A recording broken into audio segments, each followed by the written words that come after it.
Looking back, the best thing I did in my life is to go to a good university. MIT actually has made such a big difference for me. It's because of the brand that it is, and people associated with a certain quality level, certain intelligence level, and certain mindset level. So when I go ask for work, the fact that I went to MIT, I mean, the guy already gives me a benefit of doubt. What do you think can be some qualities that would help people to get you into universities like MIT? Sabanda pahila ta your scores have to be good. SATs, TOEFL. I mean, that is par for the course. Everybody has good scores. Number 2, timro chahi GPA or class ranking matters quite a bit. Number 3, teacher's recommendation. I think that first couple of I's are key. It's very important because like the company rallies around them. Culture is not something that you define. It actually comes from bottom up. Just don't make it a single founder company. A few years of experience in the field will help you quite a bit because the network matters, exposure matters, and finding like the person that you can sell to very easily or so that matters quite a bit. So getting a few years of experience will help. 2 years ago, I discovered one of the juiciest burgers in town, served by Tease Your Palate, and guess what? I'm thrilled to announce that they're sponsoring this video, and they've also opened a sister venture by the name Sicily by Tease. With the same service and with the same quality, they're serving you some delicious pizzas. All the details will be down in the description. Make sure to check them out. तपाईँको बाट सुन्दाखेरि introduction would be a better. Sure. Okay. Name is Himal Karmacharya. I grew up in Sangja. मैले मेरो SLC त्यहीँबाट दिएँ. There was a small school called Jyoti English Boarding School. SLC त्यहीँबाट दिएँ. अनि the interesting thing about my SLC is मेरो क्लासमा सबैजनाले नेपाली मिडियममा दिनुभएको थियो. And I was the only one giving SLC in English medium. Right? अनि SLC मा I did very well. अनि त्यति बेला नै मैले बुढानीकण्ठ स्कुलमा O levels र A levels अप्लाई गरेको थिएँ. अनि I came to Brighton School for 3 years, 93 to 96 ko kura ho. After that, I applied to the US. I got into MIT.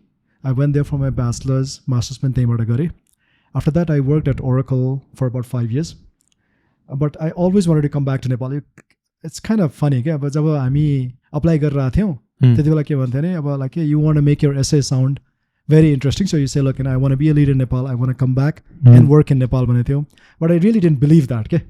I just felt that I was saying that so that I get into a school. It never goes away from you. Right? I always wanted to come back to Nepal. So Oracle ma kam sakai pachi, I was looking for a way to get back to Nepal. And then I came to find out there is a company called D2 Hawkeye, which just goes major engineering team was based in Nepal. Right? That was a novel concept for me. So I went to Boston. I met with one of the founders, and he immediately offered me a job, right? And I took that. So I started managing the Nepal team. This was in 2006 to 2009 Gukurao. And when that company got acquired by a larger company, I did not want to work for a large company. That was the reason I left Oracle. So I left, and I actually with 2 other people, I co-founded Deerwalk. अनि Deerwalk मा बस्यो and there was one project that was very close to my heart के यो चाहिँ mobile banking को it was part of Deerwalk को एउटा project लिस्टमा एउटा त्यो पनि थियो हैन अनि ब्याक एट दैट टाइम केनियामा एम्पेसा भन्ने चाहिँ एकदमै चलिरहेको थियो त्यो प्रोजेक्ट हैन अब mobile banking and I felt that it was very अब relevant for Nepal. अनि त्यो भएपछि त्यसैलाई लाइक मेजर गरेर त्यसैलाई सेन्ट्रल बनाएर एउटा कम्पनी खोल्यो Leapfrog हामीले हैन अनि अब I moved back to Nepal, worked on that for 2 years. अब long story short, अब our major rival at that point was Esewa. Hahn Esewa थियो. But I found that it was very hard to do a project in Nepal, given like अब यहाँको the way things work, how business is done. At least for me it was tough, अनि so we were struggling at that point. त्यति बेला नै म US back गएँ. And I met with a friend who was a client before as well, and he had a project in mind. Immediately he said like, look, I'll give you $150,000 if you can do this for me in 6 months, And for me, that was a game changer. And it was like, okay, here we are struggling in Nepal, it's hard for us to sell like something to a bank for about $4,000. And then here's a client that's offering me $150,000 before even the work is done, And it's like, okay, that is very clear to me about a good market and a bad market. My good market always wins. होइन great team bad market great team अब के अरे bad team great market होइन market always wins भनेर है हजुर So I was like, okay, I gotta get back to the US. That's where our focus should be. Vanera. We pivoted, started doing service business, which means we're working with startups in the US, companies in the US. So Tilai ne hamle major thrust banayo, and that was the genesis of Leapfrog's transformation. भनौँ न। I wanna kind of start from तपाईँको journey at MIT because त्यही हो सबैको start अनि म पनि एउटा फेजमा छु where I'm still I don't know if I want to go abroad. Obviously I want to go abroad होइन तर तपाईँलाई Hey, thank you. So त्यो फेजमा चाहिँ तपाईँले when you went to MIT होइन what was the initial हुन्छ नि mindset that you went के थियो अनि त्यसपछि होइन because a lot of people अहिले भन्दाखेरि इट्स मोर अफ एजुकेसन भन्दा नि there is like a FOMO here नेपालमा until unless you don't go abroad केही हुँदैन खालको फोमो छ कि सो त्यति बेला कस्तो थियो कल्चर अनि के माइन्डसेटले चाहिँ तपाईँ त्यहाँ जानुभयो So I think some of that culture, which is going outside of the country, was also there for us. त्यति बेला हाम्रोमा पनि थियो maybe अब general society मा सबैजना बाहिर गइसकेका थिएन the way it is today. तर त्यो starting of that के अरे यो हुन्छ नि त्यो ट्रेन्ड सुरु भइसकेको थियो है so we wanted to go abroad as well. अब त्यति बेला मलाई के थियो भने अब I felt like I could go to it doesn't matter whichever के अरे university I go to could be one of the like भनौँ न least challenging universities in US तर जान पाए हुन्थ्यो भन्ने चाहिँ थियो होइन now looking back होइन अब given that I studied at MIT then I worked at US for a number of years looking back the best thing I did in my life is to go to a good university so MIT actually has made such a big difference for me not because I'm smart not because like it's because of the brand that it is and people associated with a certain quality level, certain intelligence level, and certain mindset level. त्यो भएको हुनाले that has really helped me. So when I go ask for work, the fact that I went to MIT, the guy already gives me a benefit of doubt. Okay? He says, well, I know this guy is working in Nepal. We don't know Nepal. We don't know the quality of people in Nepal, but the fact that he went to MIT, I'm sure he's going to get it done. And for us in Leapfrog, that has been a big difference. And likewise, my partners, they've been to Stanford, BYU. That gives us such a big credibility factor. Okay? And that's what you need to begin with. Delivery to hunai paryo, execution hunai paryo. Tar tyo hune bittikai it helps. So when I look back, I think the best decision I did was to go to MIT. Now, what does that mean for people today? Should we all go out? I would say the reason I said that before is the quality of your university matters quite a bit.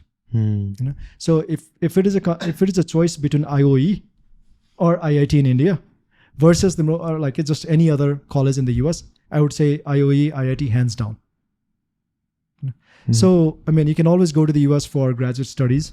त्यो पनि छ नि त अहिले अब के अरे ब्याचलर्समै जानुपर्छ भन्ने पनि छैन है So please take some effort to know more about your college and find the right college to go to. It makes a big difference in your life. Because a lot of people, a lot of people have so much, they're so confident in themselves. They were only striving for the top colleges. At one point, my friend who was really good student only applied to the, let's say, Ivy League colleges. He didn't have the safety net of other colleges. So I'd also recommend people to have their safety net as well in terms of their capability. But how challenging was MIT for you? MIT was very challenging and not challenging at all, either. Both of them. Okay, I think some of my bad habits from school here carried over at MIT as well. The thing that I remember at MIT was like really, really smart people. I definitely remember that.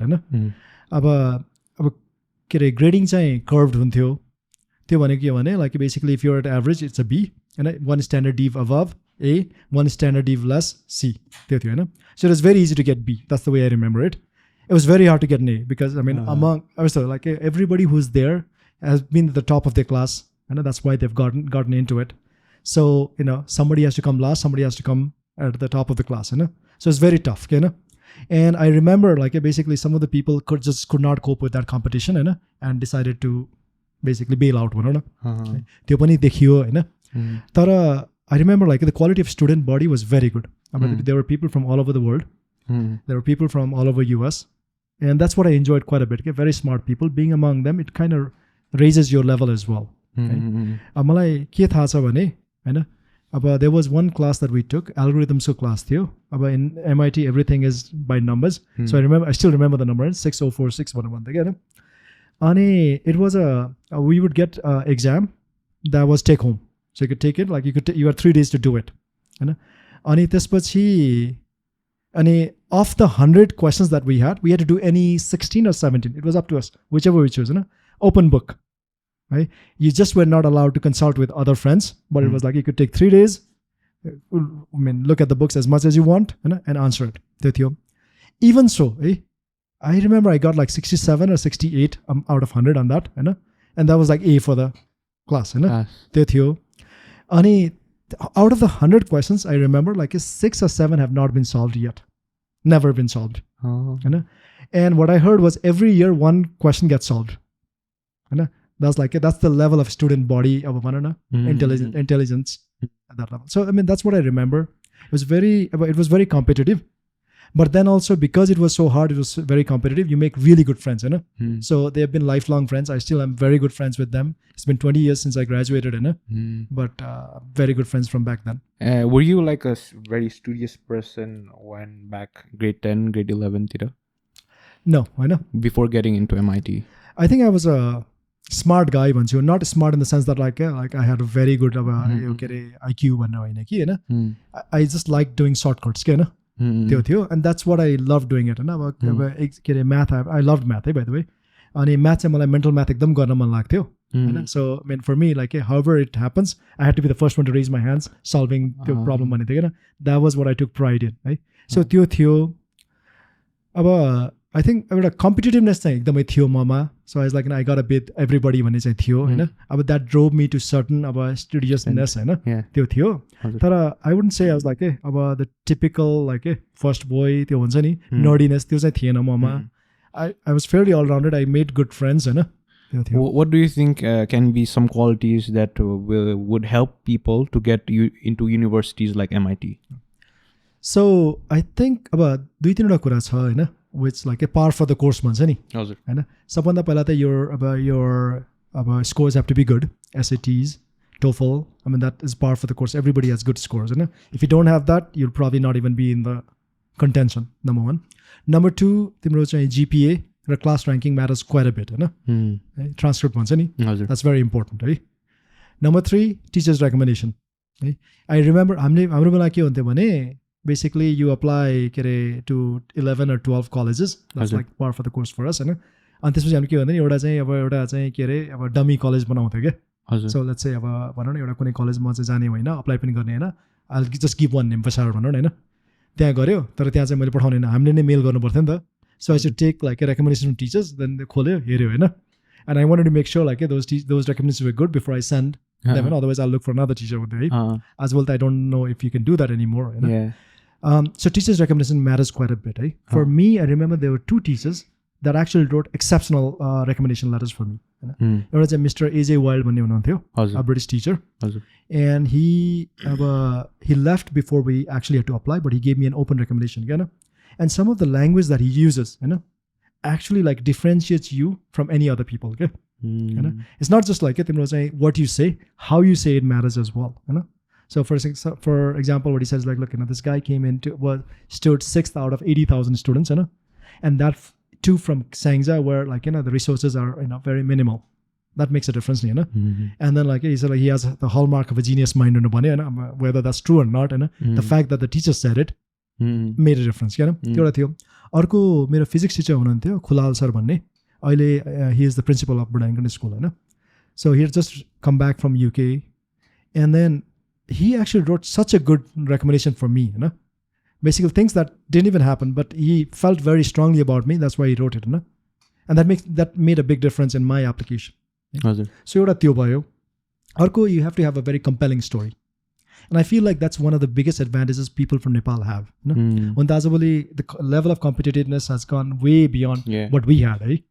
तर पनि I think everybody in Nepal can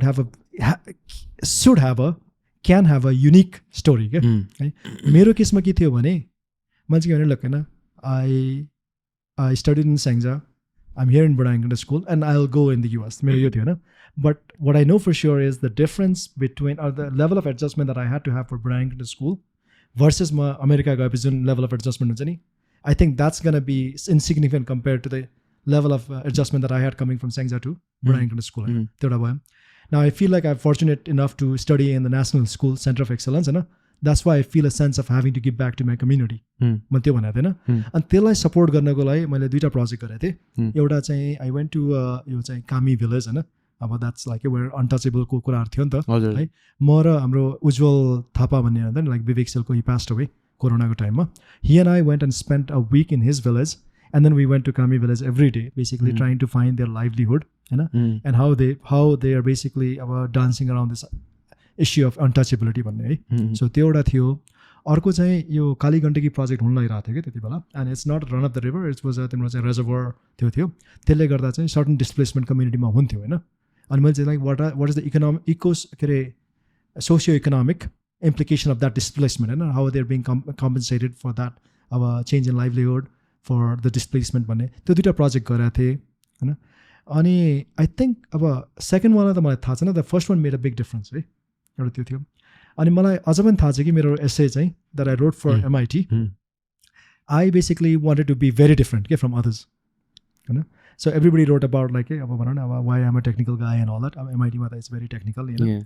मैले चाहिँ I completely flip the story line भनौँ, or like the essay होइन, and I said like, imagine this is 2050 होइन, and we have really made a big advancement in के अरे science and technology होइन, and I've made an infraction like a traffic infraction है के हो होइन, and the judge has sentenced me to spend the next 24 hours as an electron भनेर क्या है. That was my story के अरे essay होइन, as an electron. And यो कस्तो थियो भने, and the के अरे inspiration for that story was a news article in यो के थियो एउटा अमेरिकन साइन्टिफिक जर्नल के आउँथ्यो नि, यहाँ पनि अझ पनि आउँछ होला होइन, त्यो एउटा थियो. अनि मैले त्यही पढिरहेको थिएँ त्यति बेला. अनि what I saw was there was a Nobel Prize announced for physics on that time, जुन चाहिँ इलेक्ट्रोनहरू मुभ गर्दाखेरि they can actually like overcome obstacles भनेर भन्थ्यो क्या. It's just like they would like यो चाहिँ के अरे अब कुनै भन्छ सुत्त जाने as if that obstacle is not even there भनेर, त्यो थियो टनलिङ जस्तो इफेक्ट भनेर होइन. मैले चाहिँ त्यसैको मा चाहिँ मैले एउटा एसे लेखेँ क्या होइन. अनि मैले चाहिँ के भने I've been के अरे sentenced to be an electron, and I basically am like त्यो चाहिँ हुन्छ नि अब तिम्रो न्युक्लियसमा राउन्ड जाँदाखेरि I'm there, and then I basically made that like I see this wall and then I'm just going through it भनेर क्या होइन. So I just made around that, and at least in my class that was like celebrated भनौँ न त्यो, because it's such a different storyline भनेर, a different essay line भनेर. Because a lot of people हाम्रोमा पनि coming from a IB school, उनीहरूले चाहिँ grade 11 देखि नै they were so much pushing on how you guys can write an essay होइन, how do you tackle. अनि मैले चाहिँ दुईवटा स्पेक्ट्रम देखेँ कि, एउटा स्पेक्ट्रम मान्छे चाहिँ who have the confidence that they'll get into these Ivy Leagues होइन. Also अर्को स्पेक्ट्रममा चाहिँ जुन चाहिँ मान्छेहरू they never also dream about going to these colleges के. It's like कस्तो भन्ने, म त सक्दिनँ कहाँ हार्वर्ड जस्तोमा पढ्ने, कसरी ट्युसन फी कसरी गर्ने, and then they never apply even though they have the skill set होइन. अनि for them, for those people, how do you think, how much dreaming is, having a vision is important? How much do you think that is important? The thing is, if you don't even apply, then you're never going to get it. Right? So that's, I mean, applying is half the battle to begin with. I don't know how to answer that particularly, but I'll give some examples of what happened in our time. You know? So हाम्रो बेलामा अब we felt like the competition is between us मात्र भन्नु लाग्थ्यो नि त होइन. अब आफ्नै कलेजको मान्छेहरू अब भनौँ A levelsको मान्छेहरू अप्लाई गर्दाखेरि there was 24-25 people. यसलाई जित्न पायो हुन्थ्यो, यसलाई जित्न पायो हुन्थ्यो, अनि त्यहाँ गइन्थ्यो भन्ने हुन्थ्यो नि होइन. And then like when you go back to states, you're like, oh shit, like there's people from everywhere, you know, so many people, you know. So like the competition was never between us. The competition was with everybody else around the world. अनि अब इलस्ट्रेटिभ के छ भने हाम्रो बेलामा MIT मा 3 जनाले पाए हाम्रै क्लासको हैन. That's like unheard of, you know. So my classmate was a friend of mine from Brian School. मेरो roommates उता MIT मा है. अनि अर्को चाहिँ मलिका भन्ने पनि छ एकजना केटी हैन. She also got in के है, and she actually got into Harvard as well, right? अनि I mean at least I was top of my class, right? Madhusudan, who went with me, was second in the class, you know. Malika was like a 17th out of like 30-35 होला के हैन. But her essay was very compelling, you know? And her like test scores were very compelling, you know? And she deserved to get in as well, right? So Malika, it's just not like what, like you don't have to be the top of your class at the very first name. You're obviously competing with everybody else. How your transcript speaks for you, how your essay speaks for you, how your background speaks for you. Those are all very important. I'm sure Malika had the most compelling essays among all of us. Right? So I would say the thing is you have to apply. Being from Nepal always gives you a leg up. Use that. Obviously त्यो जुन कुराहरु मैले भने नि par for the course GPA राम्रो हुनु पर्यो, test scores राम्रो हुनु पर्यो, त्यो त चाहियो नै. But if you have that, and I would say if you can cross that hurdle, you have as good a chance as many people. त्यति बेला तपाई I think you were working in Motorola as well. When I was at MIT, about 4 years course थियो. So हाम्रो 6A भन्ने एउटा program थियो, and it was a co-op program, And the idea is basically, summers you work in the industry, and you basically work on something that is relevant to your degree. On a master's school, they actually paid for my master's degree, and I did my thesis in conjunction with my advisor from Motorola on something that Motorola deemed important, and then they actually had copyright over my thesis work. About talking about how different was environment here versus US. Before or after? What I mean by that is पढियो America पढ्न गयो हैन, अर्को चाहिँ अब America पढियो उतै काम गरियो फेरि फर्केर आयो नि त हैन. Which one do you initially when you were like MIT मा जाँदाखेरि, किनकि I also want to know how different is the educational system हैन, किनकि मलाई पनि it was very different. 10 मा पढिसकेपछि 11 12 I did IB Hahn. It was so much different. The whole concept of हुन्छ नि how essays should be, how हुन्छ नि the scoring system, it was a really good program Hahn. But it just made me feel like के भइरहेछ 10 सम्म हाम्रो लागि घोकन्ते विद्यार्थी खालको मात्रै भइरहेको थियो. But IB was more practical for me Hahn. For you कस्तो थियो त्यति बेला? Well, I just feel the pace was different for me, यहाँ आउँदाखेरि basically it was a yearly schedule, so I like 11 भनौँ, A1 भनौँ, A2 भनौँ हैन. You have midterms, you had first term, midterms, finals, त्योहरु थियो नि त हैन. So kind of the pace was easy in many ways, Once I got there, it's like it's a semester piece. Everything has to be completed in a semester, So things that we took a year or 2 years to study here had to be done in 4 months, त्योहरु थियो. The day the semester starts, after 1 week जति अलिकति सजिलो and त्यसपछि त you have problem sets, So you just didn't have time to breathe जस्तो लाग्थ्यो क्या हैन. I wouldn't say it was hard, By all means मलाई के लाग्यो भने the things that we had done at A levels here, we were studying there like second semester पढिरहेको थियो क्या, and the fact that we'd already done it made it much easier for us. तर मलाई चाहिँ यति याद छ कि it was such a big race. It was such a hectic race. सुरु भएदेखि every week there was problem sets छैन भने टेस्ट थियो, टेस्ट सकिएपछि फाइनल्स आइहाल्थ्यो क्या. So you didn't know when the semester started and the semester completed. त्यो टाइमै के हुँदैन थियो जस्तो लाग्थ्यो हैन. अनि एउटा च्यालेन्ज मैले के गरेको थिएँ भने अब the typical course load is 4 because I wanted to complete it faster or do more subjects भनौँ न हैन. मैले मिनिमम 5 वटा लिन्थेँ, कहिलेकाहीँ 6 वटा पनि लिएँ क्या मैले हैन कोर्स लोड. अनि त्यो हुँदाखेरि के थियो भने you're basically putting a lot more pressure on yourself नि त. So I just felt like the semesters were very hectic, अनि मैले मेरो साथीहरूलाई सोधेँ क्या, the people who had gone to high school in US and they're there like my classmates and all that, for them it was actually high school was more hectic भन्नु भन्दै उनीहरूले, because they had a lot more courses, right? So they said high school was a lot more hectic. For us it was not that, so that's one difference I found. No, once you were there, I know. Because a lot of people are once you see the US, people dive into the whole trend of Silicon Valley and the tech world being such a huge opportunity. What made you feel like you had to come back? I think there's always a soft corner in every Nepali's heart. Some people can act on it, some people it's tougher to act, basically because of all the circumstances. मलाई पनि नेपाल चाहिँ आएर काम गर्न चाहिँ मन थियो हैन. Now that's not always possible, okay? तर for me finding D2 Hawkeye, which actually had its of a software development center in Nepal, that was a big step. त्यो भएपछि त I could actually marry my work and Nepal नि त हैन. So I joined D2 Hawkeye. I basically became the head of the services division, and then at some point I was managing Nepal pani. So it gave me a very good chance to know Nepal. I actually didn't know Nepal ma ab yatiko talent cha. software of one company is possible in Nepal. And the पहिला थाहा पनि थिएन हैन. When I went to Deerwalk, I saw like, okay, 300 engineers are there, Hahn.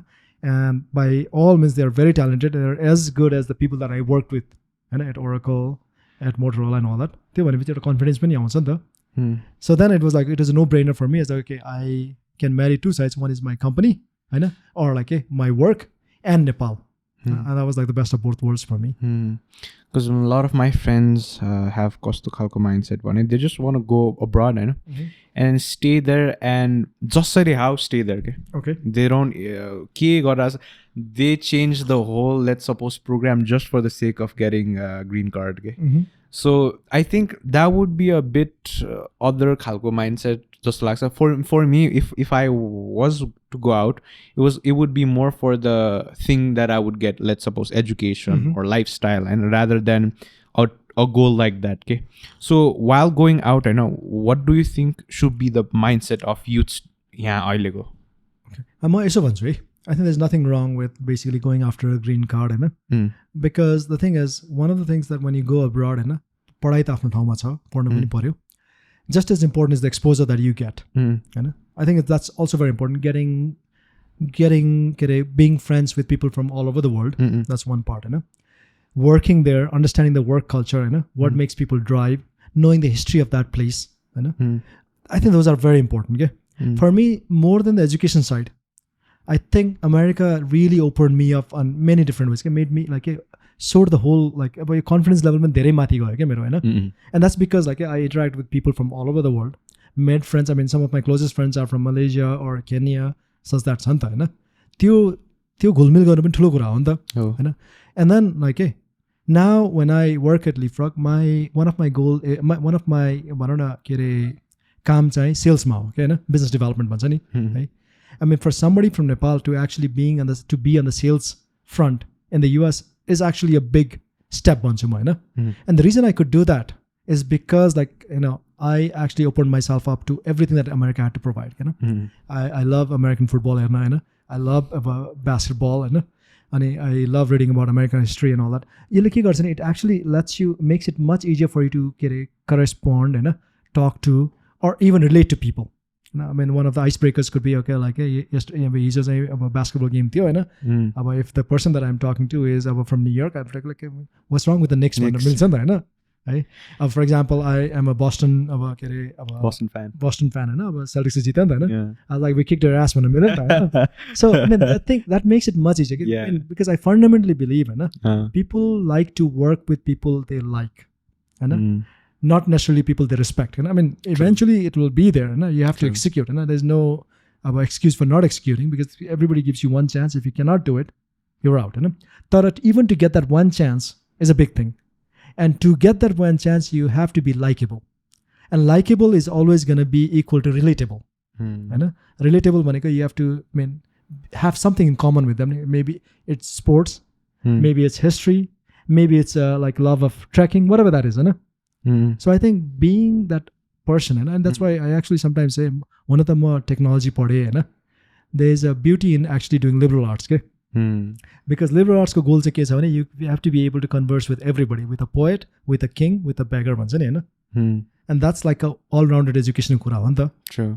So I do say people, one other thing is like when you're in the US, education you have to get the degrees, you have to get that certificates that please open yourself up to what America has to provide. I mean, just get more exposure, make many friends, because America is a very welcoming place that way, And like for somebody like who starts from nothing, America provides quite a bit. It's very open that way, So please take all that, And anybody who's there, please work for a few years before coming back.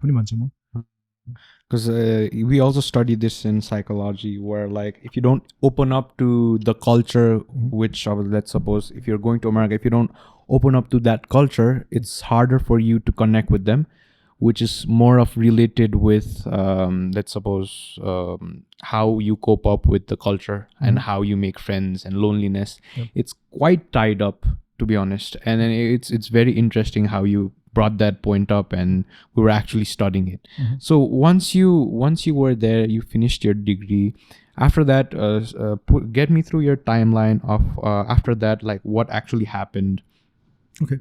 So after MIT, मेरोमा दुईटा choice थियो क्या. I could go to Motorola because there was a job offer for me because they had paid for my internship, they had paid for my thesis and all that, you know. So त्यो एउटा option थियो. But for me, एउटा के थियो भने I just felt like software is the way to go, होइन. हार्डवेयरमा गयो भने अब I don't know, like I hadn't seen any work in Nepal, होइन. त्यो थियो. सफ्टवेयरमा त like the possibilities are there भन्ने चाहिँ लागिरहेको थियो, होइन. So I interviewed into a number of software companies, right?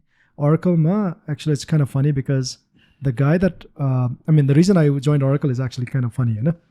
I went there for my interview. They flew me over from Boston, you know. अनि मलाई अझ पनि त्यो interview question थाहा छ क्या, होइन. What the guy told me is, can you add all the integers from 1 to 100 and tell me how you do it, होइन. अब he was an ex-IIT guy, होइन. अनि अब I always like math riddles, त मलाई मन पर्थ्यो नि त किनभने mental maths was my thing. अनि म चाहिँ एसएलसी भन्दा अगाडि मलाई एउटा चाहिँ त्यो ICSE को बुक हेर्दाखेरि मलाई थाहा थियो क्या, the clever trick of doing that भन्ने मैले हेरेको थिएँ क्या, होइन. So you write down all the numbers from 1 to 100 र त्यसपछि actually write it backwards के 100 to 1. If you add all of them, that's 101, होइन त. So if you sum up all of that, that's 101 times 100 भयो नि त, होइन. अनि त्यसपछि the sum of 1 to 100 would be divided by 2. मैले त्यही भन्दै क्या, like I don't know the math, but here's how I would do this, होइन. And if you give me a pen and paper, I can just give you the number भनेर भने, होइन. He really loved my answer. Then and there he gave me a job offer, क्या, होइन. Right? Then the rest of the haggle was around salary and all that, you know. That was there. And because I found him, like, that was the best interview question I had, you know. And then I was like, okay, I got to work for this guy, right? And he ended up being my manager. And I would say he was a pretty good mentor पनि भन्छु, होइन. Because he ended up actually being the head of SAP in India as well, होइन. He returned back to India as well, होइन. So मेरो त्यो एउटा journey भयो, होइन. Oracleमा गएपछि again, what they promise you versus how you work is completely different, होइन. They promise you the world when they're interviewing you, but then like when you go there, you're just a cog in the wheel, and it's such a big company. Right? And I found that very frustrating, होइन. मलाई चाहिँ आफ्नो personal development, होइन, the challenges that I thought I would get, त्यो आइरहेको थिएन, होइन. It was too big of a company for me to actually get that money. I understand that, right?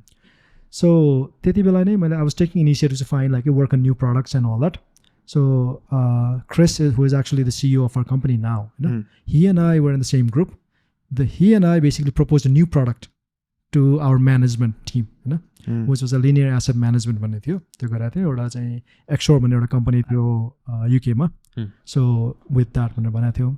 It got rejected and for the right reasons. I don't think there was much of a point of that product in hindsight मा. त्यति बेला त we were all in for it, होइन. And त्यो reject भएपछि I was like, okay, I don't want to work in Oracle भनेर. So that's when I went to Boston and talked to Deerwalk guy, होइन. And then after that, I mean, that was the beauty of working for us because Deerwalk comparatively was a much smaller company, you know? And because I was very close to the founder as well, he gave me all the opportunities. So I worked in engineering. That's how I started. I worked in management. I was managing 300 plus people, you know. I worked in sales of a couple of big accounts he gave to me, you know, and account management as well. Okay. So it really gave me an exposure to all the different parts of the company. And that was what has completely helped Leapfrog, you know, when I founded it. How different was it when you started? Because I think you had a vision in terms of how you wanted Leapfrog to be, right? Back when you started Leapfrog, how different was it from other companies, like in terms of the, let's suppose, corporate vibe? Because US, it's a bit different than Nepal. And then I wanted to know how it was back then. Okay. So we wanted to create a culture that we could be proud of, you know? So that was one of the things that was very clear to me when we started the company. Right? So when we started Leapfrog, let's actually get really good people. One, because at the end of the day, software business is defined by people. Your people can walk out of the door any day, so your assets are not tied, like a production company or something like that. Right? Third thing is, let's actually create a culture that will attract people, that we would be proud of. मलाई चाहिँ एउटा मेरो Oracleको म्यानेजरले भनेको थियो, like when you manage your people, manage them in such a way that you would be proud, or develop them in such a way that you would be proud to work under them one day. And I really, that was in the back of my mind. So we went for an open culture. Okay? We went for basically anybody being able to question anybody. That's okay. You should be able to question your superiors. That's fine. Right? Doesn't mean that your opinion is going to be the right one, but there's no harm in a good discussion. That's the culture that we wanted to set. And then it has to be open for everybody. There should be no discrimination based on religion, based on gender, based on sexual orientation, whatever that be. So that's one of the culture that we wanted to do. अर्को चाहिँ completely meritocracy है. अब हामीले के सुनेको थियो भने अब बेसिकली इन अब इन्डिया जस्तो कम्पनीहरू इन्डियामा पनि त कम्पनीहरू छ नि त that people are very protective, they don't want to expose the engineers to the clients. I mean, for us that's not the case. We're like, okay, look, we don't want to be the middleman, we don't want to be the arbiter, के भन्छ त्यसलाई barrier पनि भनौँ, or like somebody who arbiters between the client and that. The professional growth comes from getting new opportunities, getting exposure. So all of our engineers work directly with the clients, and that has actually helped the company as well because it makes it more scalable. Right? So that's what we've strived for. Ani again 5 days. I think we need 2 days to basically give us the life to your brain, recharge your brain. So I think we wanted to do that as well. So I mean, we've tried to create the culture that I have seen in the companies that I've worked for in the US here, and I think to a large extent we've been successful in that. And I want to put this question, like since we were talking about the corporate culture in itself, why should a person or a student work in Nepal rather than in the US or somebody, because a lot of people might be striving for that 100K salary, 200K salary. Why work in Nepal? Fair enough, right? So there's 2 aspects to this question, and I want to answer that separately. Sabanda pahila ta forget Nepal for a while. I think everybody should strive to get more exposure. And exposure will come from working for different companies, working in different projects, working with different people. So I mean, you could work in Nepal, you could work in India, you could work in US, but try to get as much exposure as possible, because getting more exposure and getting more experience makes you a better engineer. Number 1. Number 2, don't just chase the numbers. A salary obviously about $100,000, $200,000 in the US sounds a lot more than, let's say, $20,000 US dollars in Nepal. True. Fair enough. It's 5 times, 10 times more US ma. But you also should factor in the cost of living there. If you do an app, it's really not a very fair comparison comparing like $20,000 and $100,000. What I know for sure is your $20,000 in Nepal actually in real purchasing power is more than the $100,000 in the US. Because after tax, after living expenses and all that, like you're not going to have a lot saved anyways. Right? So I would not chase the numbers. I think you should ultimately think about what is your goal. Is your goal to basically be a much better engineer that could walk into any company in the world? Then you should strive towards that. Is your goal towards actually create your own company and provide a lot of jobs? You should work on that direction. Right? I think getting hung up in salary is going to be a detriment to your getting there. Goal, right? So malai चाहिँ के थियो भने अब obviously like whenever I worked in like Oracle, D2Walk, Deerwalk and all that, salary was always a secondary consideration. It was an important consideration. I wanted to be paid equal to what I felt I should get. The money was always secondary to basically either learning more, getting better network connections, so that like ultimately मलाई के थियो भने पहिलेदेखि आफ्नो company चाहिँ खोल्नु पर्छ है भनेको थियो हैन. So I was always looking with that goal in mind. For example, म D2Walk मा गए हैन, अनि I was doing my part. I always wanted to, like मेरो एउटा चाहिँ fundamental belief के छ भने when somebody gives me a work, he already has a mind, or he already has it in his mind. कति time लाग्छ त्यसको, कसरी म गर्थे भनेर हैन. And the output that I provide has to at least be better than that. त्यो mindsetले actually like always drew me to harder work and better output. And I think my colleagues, my higher ups respected that. अनि म D2Walk हुँदा I actually wanted to just, I would just get some time with people that I admired or that I looked up to and wanted to talk to them, whether that is drinks, whether that is lunch. So Russ Richmond, he was the CMO. Surya थियो, he was the vice president. And Nathan थियो, he was also a vice president. All of these are ex-McKinsey people, but I found them to be very smart. And I made an effort to connect with them, talk to them, and just like be friends with them. It so happens that 3 of these are now my clients. They're all like our largest clients. So you don't know how things will circle back in your life. It always pays to be in the company of good people, smart people. And once even in a company, the best way to go abroad is to the higher levels, is to ride the coattails of a good manager.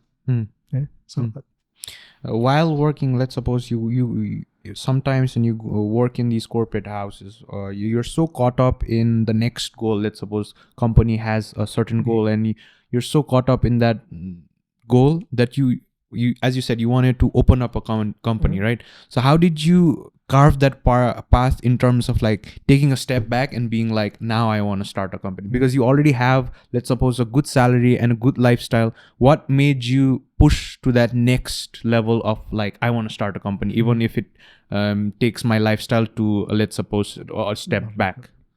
Theo, I mean, again, different people have different ways to cope with that, right? Different ways to manage that भनौँ न हैन. मेरो केसमा के थियो भने, अब for me, I mean, I always had that goal in mind, and at least I had the capability to step back, Hahn, at different points and say where am I in terms of my goal, Hahn. I could very well be working in अब भनौँ न के अरे Deerwalk for the next 10 years होला, हैन, or Oracle for the next 10 years. Nobody was pushing me out नि त, हैन. तर त्यो एउटा चाहिँ I think at least I had that के अरे भनौँ न त्यो पर्सपेक्टिभ है, त्यो छ. अब रिचर्ड फेनम्यानले भनेको छ नि होइन, के अरे यु सुड नेभर के अरे fool yourself and you are the easiest one to fool भनेर भन्छ नि त होइन है. So you can always tell whatever story you want to tell yourself होइन. For me it was very के अरे apparent that I wanted to start my own company होइन.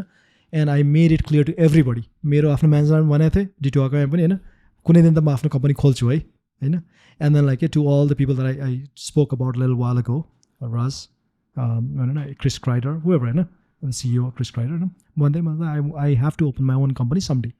And the fact that I was very open about it, people respected that. Okay? In fact, like one of the co-founders of Deerwalk ended up being my co-founder in Deerwalk. And I mean, I was there for a year when it started. The fact that I was open about it actually helped people. And in fact, अब रुद्र हुनुहुन्थ्यो डिटुवाकमा, he actually gave me opportunities. It's like, if you're thinking about opening a company, this will help you. Having all of these perspectives, right? So in terms of in the US, how hard is it to have a safety net in terms of relationships? Because यहाँको सबभन्दा नेपालमा सबभन्दा I think rich culture is like people help you. Family हुन्छ. How hard is that to make in terms of बाहिर when you work in a, let's suppose, a country where हुन्छ नि cultures don't actually align, and so they have a different culture than us. They're more individualistic, हैन. त्यसको बेलामा चाहिँ how hard is it to maintain those kind of relationship or make those relationship that help you found a company or do the next step? I mean, let's divide that into two parts. One is the social side of things, and the other is the work side of things, professional side of things. Social side ma, I mean, America has a certain culture, and I don't think you're going away from that. For me, I had a lot of friends, but I went to school about a so that basically became the social safety net for me. So I was very close to my friends, right? So but beyond that, everybody's working 40 hours a week, right? I mean, are they available on a weekday? I mean, unless there's an emergency, people are busy in their own lives, and you kind of get used to that as well, the rhythm pani. I don't think you can replicate the social safety net in Nepal in the US. You just make do with it. I mean, there are friends that you go out to. I think all of us Nepali, we always take like that culture of ours, that social safety net, to a certain degree in the US money. Let's say if you were to go to the US, I'm sure you'll have friends, families and all that, that you can count upon. Now, are they going to be available for you the way they are available in Nepal? No. But I think that's okay with that. Orko चाहिँ professional safety net, that's up to you once more. Some of it is like, I mean, how you progress in your professional life. How, I mean, whether you want to start a company, that's up to you. You have to be able to, I mean, be that person that people will gravitate towards, will help you, because I mean, that's up to you. Right? In my case, I mean, I had some people that I can use as a sounding board. I went to my friends for like the initial set of money that we needed, and like because my relationship was that strong, because at least I could inspire that confidence. And people have that trust in me. They put that money in right? That's up to you. Right? But again, people are generally very helpful. But I mean, Nepali Arupani, but even my friends like that were not Nepali that I worked with, my colleagues and all that, they were very forthcoming. Because you were a Nepali working in the US, has that ever been a, let's suppose, has that ever been a problem for like going to the next step? Because I've heard stories of people just who have faced racism to some degree, has that ever been in your case? Not overtly, you know. I would say that. And again, a lot of it is probably up to you, Pani. Okay? I also saw, you know, I'm sure there's certain degree of like a latent racism when people deal with you. I mean, I just choose to ignore that, you know. If you don't even acknowledge it, like, what is it going to do to the other person, right? In professional life, I haven't encountered it.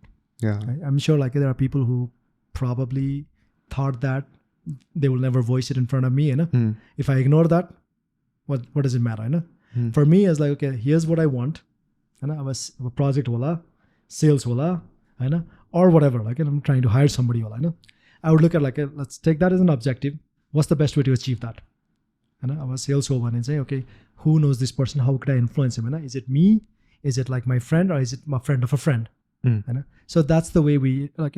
I think I'm pretty objective about. Getting things done. Whatever the best thing that is, that will get the thing done. That's what we'll go for. You know. There have been instances that I would call. Like, I would say those are racisms. You know. But again, those are not in the professional life, and I choose to ignore them. While climbing up a corporate ladder, is it easier if you are more vocal? Always. You know. Because the thing is, like, that's always true everywhere. You know? If you're quiet, and people will see you as, okay, if I don't give him that promotion, he's gonna be quiet, you know? And people are saying, okay, like, everybody wants to avoid confrontation, you know? If the other person is more vocal about it, obviously, like, he is 9 and you are 10, nobody wants confrontation. So that's definitely there, right?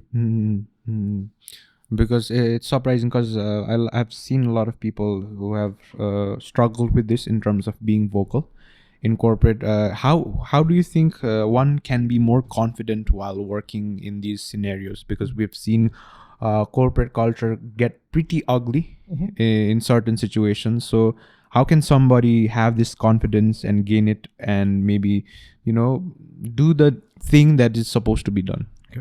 The thing is, like, what's the objective here? Thing is, like, if you're progressing on that, like, a corporate ladder, if that's the goal, there's going to be certain ways about it. I think the best thing to do is not just, you have to be vocal. You have to verbalize what you want, you know. Now you have to back it up by your stats or execution, and your capabilities living back. Even so, I think you need first to get the opportunities and the way to get that opportunities is basically being on the good side of somebody who's a leader. Okay? One of the ways I would say, like, if I were in a new company, and then, like, I'm starting as an engineer, right? Let's say I want to be the VP someday, you know. Just because I say I want to be the VP and, like, make a big noise, it doesn't mean I'll get it, you know. But if I find a mentor who is higher up the corporate ladder, let's say there's somebody like who is like a director and from MIT as well, I'll go and actually talk to that person. Okay? Getting that, like, somebody helping you out, telling you how to navigate that path is the best thing. You know, putting in a good word for you to your manager, that makes such a big difference. That makes a difference here in Nepal. That makes a difference in the US as well. True. Right.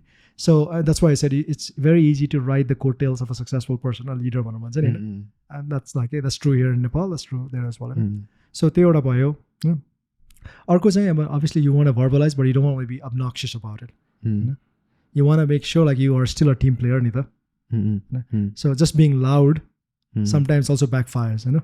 So you have to keep that in mind as well. Like, true. So the empathetic leadership is very important as well. While working in Nepal, what do you miss about the US? In Nepal, I think sometimes I get frustrated about. I also like about it. You're saying the social life and the work life is very intertwined. Yeah. You know? So it's very likely that I would have a dinner outside of home every day in a weekday. You know? US basically, like, weekends are there for parties, weekdays are there for working and all that. You know? And it's neatly encapsulated. It's very easy to, like, go to your workplace, work. There's a lot less distraction. You know? So you tend to get a lot more productive. Nepal, I sometimes miss that because there's so many intrusions. In some ways it's sometimes good pani. There's so many intrusions in the productive life. The one thing I miss in US, it's very clear cut. Communication is very clear. When somebody says no, they're very comfortable saying no, and they'll tell you, and that's good. Nepalमा चाहिँ people have a problem saying no, होइन. And त्यसपछि के हुन्छ भने things tend to get drawn out. There's no clear-cut answer, and then like you waste your time, they're wasting their time, होइन. And that's like that's not good for anybody. So the last thing I miss about the US is I actually improved a lot in my life, professionally, because I got a lot of feedback. Some of them critical, but all of them constructive. I've got, you may not like it at the time that you hear it, but it always helps you be a better engineer, be a better leader, whatever that be. So I get that in the US. Nepalma, people are kind of reluctant to give that. So sometimes I wish like it's easier to give constructive feedback to people, and people take it in the right sense, not get offended by it. Did you mean in terms of, let's suppose it's harder in Nepal to separate the social life in terms of and the professional life? Did you mean that way? Some of it for sure, because the thing is you're living with a family. There are all these obligations that come with being a family, where people have to be respectful for others. So त्यो हुँदाखेरि like it's like, well, I can't do this because I have work भन्दा त गाह्रै हुन्छ नि त हैन. अब मान्छेले चाहिँ कति काम गरेर राति काम गरेर के गरेर हैन, घरमा बस्नु पर्दैन यताउता भन्ने नि हुन्छ नि त. So I mean, especially when you're young and you are basically angling for that professional excellence, you have to put in the hours. Now I want to shift towards Leapfrog, but before we do that, I want to also highlight what were some of your trials before Leapfrog, things that you did that quite didn't work out that people don't see, because as of right now, people might see your one of the best things, Leapfrog, your achievements, but they might not see your past in terms of things that you tried to did. So if we could dive into it a bit. I think behind any success, and I don't mean that we are successful by any means. There's a long way for us to go, But behind anything that we see of anybody, not only me, anybody, I think there's a string of failures. Success is like failure plus one more try. Sure. So, मेरो केसमा पनि I think we've done a number of things that didn't work out. For example, like right after, actually in my senior year, MIT मा हुँदै, I wanted to establish something for an e-commerce like thing, or Yahoo like thing for Nepal, Nepal Central. I basically recruited 10 of my friends, came to Nepal. हाम्रो Alan Tuladarji भन्ने हुनुहुन्थ्यो हैन, unlimited software भन्ने company-मा, worked with them. We basically said, okay, we're going to do a partnership and all that. Nothing worked out of it, that was a big failure. Even in Leapfrog, when we started Leapfrog, we wanted to do mobile banking, 2 वर्ष त्यसमा लगाए, and all the money that we raised, basically we spent building that software, which I think was a great software, by the way, I mean, it got like 2 prestigious awards in Asia and all that, but as an idea, as a successful venture, it wasn't that. 2 years later, we had 30,000 customers, but not any meaningful revenue. It couldn't even pay the salaries of the people that we had in the team. So but again, what that did was that taught me basically to evaluate business opportunities the right way. The thing is you learn from your failures. And as long as those failures don't kill you, as in there's a failure that basically can be reversed. Those are good things that you learn from them. There's failures that are irreversible that may sink a company. You want to avoid them. So while you were, as you said, you spent 2 years building that app, right? Or building that software. After that, what was your mindset? Because once you spend 2 years of your life into something and then does not turn out, how do you mentally cope up with it? Well, I'll give you one more complexity on that. You raise money, and now you've wasted all that money. Now you have to worry about your shareholders' money. Yeah. Right? So there was one additional complexity to the 2 things that you just identified. So look, it's a very lonely place to be. It's tough, right? The thing is fundamentally nothing changes. But if you are very logical about things, separate the emotions out of it. For me, it was clear to me as this is not going anywhere. I mean, it's very hard. If you want to give up something that you've spent 2 years of it, and you always say maybe if I try for another 6 months, there's something that could happen. But for me, it was very apparent. We're sinking in money. We're basically run out of the money. There's no meaningful revenue coming from anywhere. I was like, okay, what do I do? I can shut down the company. That's one. Obviously, there's going to be shareholders that are not going to be very happy about it. I have to be answerable to the people that I raised money from. The other angle, so. Arko is okay, let's actually step back, see, is there anything that we can do with this? When I looked at that, I was like, okay, look, the product itself, I lost faith in it, because at least I'm not the right person to actually build upon it. Right? That was clear to me. This was okay, what is salvageable here? We had a great engineering team. And what business do I know? I had done services before. I had some friends, colleagues that I worked with in the US before. So what I did is like, okay, let me step back. Let me go to the US for a couple of months. Let me talk to a few people. So I met like 7-8 people that I knew who were my clients, right? Or like, hey, friends, very good friends. I met with all of them. And then like, hey, they basically said, look, the talent level in the US is, they're going to be more expensive over time, and there's just not enough of them. So if you proceed in the software business, services business, there's going to be some business. To what extent, how much it is to be defined. That gave me an immediate pivot point. Okay? So I met with a few people, and I wanted to get one order before I came back. Nepal, I got 2. And then it was like, okay, it was very clear to me. It's like, okay, that's one path. Okay, that was one way for me to at least make whole to my shareholders. And hindsight, one of the best decisions we made, because I feel if there's anything that will really change Nepal, it's going to be the software services business.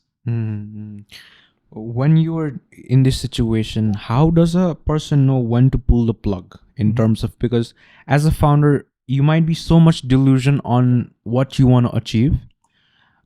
And there's another aspect where if you see it logically, if you see it economically, you have to pull the plug.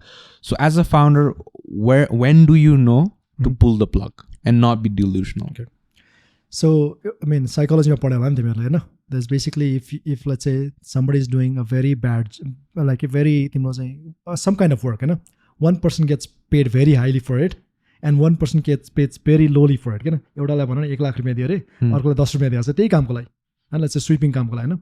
If you ask the sweeper, if you ask the person who gets paid like 1 lakh rupiयाँ, कस्तो छ यो काम भन्दा यस्तो पनि हुन्छ, यो काम पनि कसले गर्छ हैन, 1 lakh रुपियाँ पाएर मैले गरिरहेको छु. He has no respect for the job. If you ask the person that's getting 10 rupees, like, oh my God, I love this job. I'm keeping the city clean, because they will justify it some way. So the reason I say that is basically, it's very easy to be emotional about things. So if I'm working on mobile banking and it's not doing well, it's actually very easy for somebody to not try to change. And it was hard for me to do that as well. The way I got out of that was basically, I always had very good sounding board. Okay? I had people that I respected, who were not part of the day-to-day work of the company, that I always went back to and made them my sounding board. Okay? I would say to them, okay, this is what I'm seeing. This is what it is. What do you think? And their opinions, it doesn't mean I will always follow that, but I respect it. So for me, I would always go to these people time and again, just basically as a sounding board and for advice and all that. I generally am pretty unemotional about things. Okay? I have that capability to step back and say, okay, what is it? Where do we stand? Is this good? Is this bad? Now, it doesn't matter. I may not like the answer, but I'm good about that. That has been a trait for me since my student days. That has helped me progress quite example दिन्छु. बडा English स्कुलमा आएँ हैन, मेरो first essay लेख्नु पर्ने थियो के, अनि the topic of the essay was your favourite book भनेर भनेको थियो. मैले चाहिँ आई रोट लाइक 3 pages मुना मदनको बारे हैन. I thought I was gonna get an A, confident हैन. जब के अरे एसेको रिजल्ट आयो, आई गट अ D+. Hahn. Now somebody may say like, okay, that's very embarrassing, let me like it just like कसलाई भन्दिन राख्छु भनेर. म त I went to the teacher हैन, and I said, ma'am, how did I get a D+ here? I was expecting an A भनेर हैन. अनि म्यामले के भन्नु, हिमाल, your English is very poor Hahn, it's very bad Hahn, you have to really improve भनेर भनेको हैन. अनि then I asked like, ma'am, how can I improve? And it's like, the best way for you to learn how to write is to read how others write. That means like read a lot of books. त्यो दिनदेखि for about a year I basically bunked half of my classes and read like SAT को पछाडि त्यो reading list थियो हैन. I probably read 70% of those books in a matter of a year. अब त्यो एउटा जुनून पनि हो हैन, but it also is like I'm unemotional about things नि त. त्यो इम्प्रुभमेन्ट गर्नै पर्छ भने चाहिँ हैन. And I have taken that into my professional life as well. Okay, I always say I need to take myself out of the comfort zone. It's very easy to do that. अहिले पनि basically I didn't know anything about AI. A friend of mine said like, you need to be a CTO of an AI company.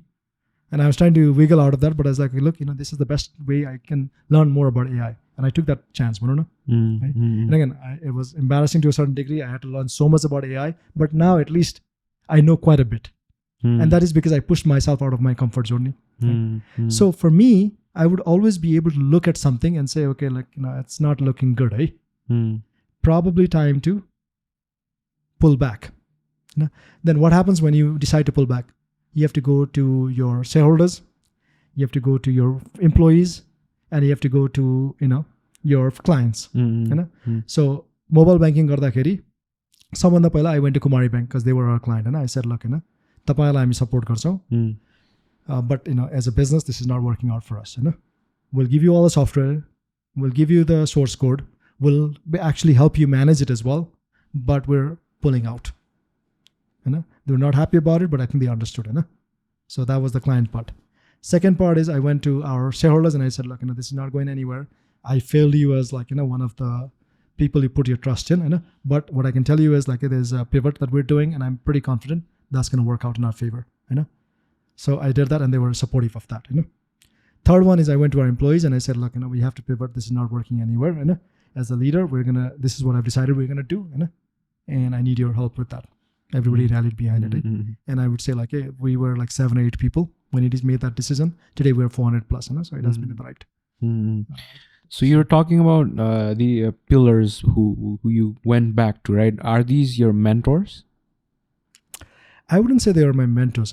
They're shareholders. They put the money in the idea. Now one of them happened to be an ex-MIT person as well, but they knew the business landscape in Nepal very well, much better than I did. So I went to them. So how can somebody make these kinds of environment where they can pull back and then maybe go for advice for? So how did you make that for yourself?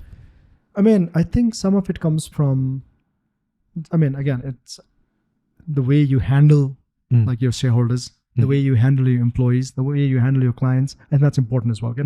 If you only go to them, you only give them the due respect when the time comes or when things are already bad, I'm sure people are going to be pretty upset. In my case, I made sure I was going to all of our investors periodically, when things were good, when things were bad. They were in pulse with where we're doing, how we're doing, and they try to help even before that as well. So with employees, obviously, we actually, I would say, made a pretty good environment for them to work in. So they saw our struggles, but also our successes. So they were part of the whole journey to begin with. Okay? With clients, one thing that we tell our clients is look, we're going to argue a lot for the pricing, but once we sign on the contract, after that pricing is not important. Then we put our trust, our name into delivery, and we're going to make sure, come rain, come shine, we'll deliver. And I think people see that commitment from us, and then they're open to us. So I think that's important. You have to take everybody along the journey, be truthful to them so that they share, the transparency has to be there. True. If that's there, I think people will actually work with you to turn things around. Over the decade, let's suppose more than a decade, I think, over the decade of Leapfrog, how has the trajectory changed in terms of your, let's suppose, vision and let's suppose leadership? How has that changed over the years? I would say I started being very hands-on. It has to be the case when you're small and all that. And now I'm much more hands-off. And not only me, but there are 3 people in the leadership. We call each other principals. So we've become more and more hands-off. And the reason we could do that is because we hired really good people that could take our places, the things that we were doing. So in the beginning, I think it was very important for us to put our vision out there, our mission out there. So our mission is we started saying, okay, we want to be a role model company. We want to be a world-class services company. That was our vision. I think that has taken us. That has been true for over the years as well. So, somewhere in 2016, 2017, we wanted to even make that more crystal clear. This was before the TEDx talk. So now we're saying, okay, how can we be 1,000 people company? That actually makes it a lot more concrete. And then if I say look, we actually have to be a 10,000 people company. And there are 2 reasons for it. it's going to be good for you as somebody who's heading the company. For our shareholders, that's a great story, you know, because it will actually mean a lot of financial success as well. But even more than that, it's actually going to be pretty good for Nepal as well. 10,000 money, that's basically you're looking at a revenue of $500 million or something like that. Somebody, if a company that can be that big in Nepal, it's going to be the bellwether company like Infosys became in India, TCS became in India, Vertusa became in Sri Lanka, FPT became in Vietnam. We could be one of those stories, and that's really going to transform the country one day. That's the belief that I have, and we're all working towards making that happen. Oh, so like while you were, because a lot of people, when making a company, it's easier now that it's easier for you to hire people because you also have HRs, right? But in the initial stage, how did you initially hire and pick the right person to do the right stuff while you were starting off? I think that first couple of hires are key. It's very important because like the company rallies around them. I mean, culture is not something that you define. Okay, it actually comes from bottom up. So making that first couple of hires were very important for us, and that's true for our story as well. Ma Nepalma I was looking for really good engineering talent. I only knew 2 places to get engineering talent from, and one I didn't want to pick from. It was the Deerwalk I थियो. And because I don't believe in burning any bridges, because you don't know how things circle back to you, I didn't want to hire from them, because that relationship, that trust was important to me. I knew IOE was a great place to hunt for good talent, and it was the IIT of Nepal. So I started working, like talking to people and all that. ठ्याक्कै त्यति बेला नै के थियो भने आइबिएमले चाहिँ एउटा research centre खोल्ने भनेको थियो कि नेपालमा, त्यो बनेपामा छ नि, त्यो आइटी के छ त्यो एउटा छ नि, एउटा आइटी त्यो building, what's it called,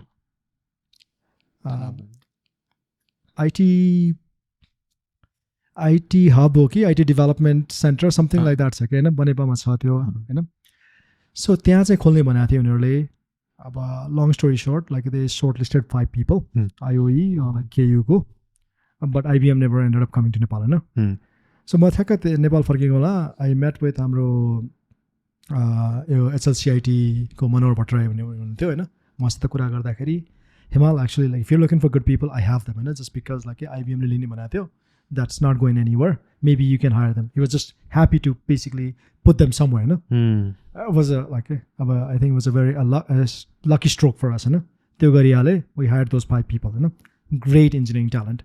Right now all of those people are working in Google, Facebooks of the world right now, they've left us, but you can get a sense of how good they were technically, and they were part of the FOSS free and open source software, they had led that, so I mean their mindset was also right. त्यो थियो. अर्को चाहिँ म D2मै काम गर्दाखेरि अब एकजना भाइ थियो होइन, he was basically technical lead होइन, and then he had left D2 to start his own company, and he was at that phase of thinking whether I should continue with this or like basically join some other initiative भनेको थियो. And I really liked him, the way he thought, like very thoughtful. I tend to be basically I like to bulldoze through things, because like सुरुमा गर्दाखेरि त जसरी हुन्छ Sam, Dam, Dandavet, come rain, come shine, you have to get it done. He tended to be a lot more methodical, very like strategic about things. So if I was the yin, he was the yang. So you always have to look for people who either disagree with you or who complement your ideas. Not ideas, or your weaknesses. So I liked him because like he was anti-me. So I was like, him and those 5 people, I think that was really good in terms of setting the right base foundation. That's how we started.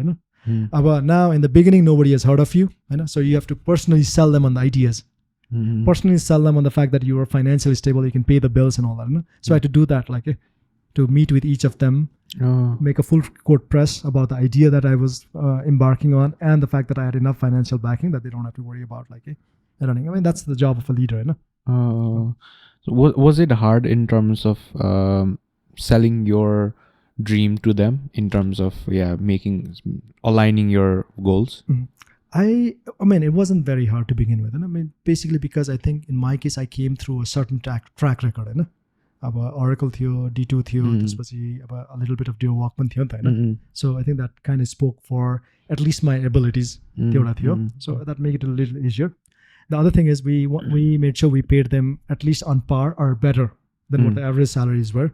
So that also helps the cause, So I didn't find that as a hard part. Now, I didn't find the right person. Going after them, I mean, I had to do that. Because we have in Nepal we have a trend of looking at the one person, let's suppose the Elon Musk or Steve Jobs, is watching them start a company, and people are like, after I am done with my, let's suppose 11, 12, I want to start a company, right? But as you said, it takes a lot of let's suppose track record, experience to build a company. So what do you say to the people who just graduated or who want to start a company without the experience? Like, do you think experience is needed? How much of is it more experience, or how much is it more of like the technical thing that you studied? So again, एउटा saying छ हैन, don't underestimate the person who overestimates himself for once again. त्यो भने के भने, sometimes if they are right, they can change the world once again. So there are going to be some people who are like, who basically buck the trend. They are so good. Maybe the like Bill Gates of the world, maybe the Steve Jobs of the world, maybe the Elon Musk of the world. There's going to be a few of them. And for them, I think no rules apply.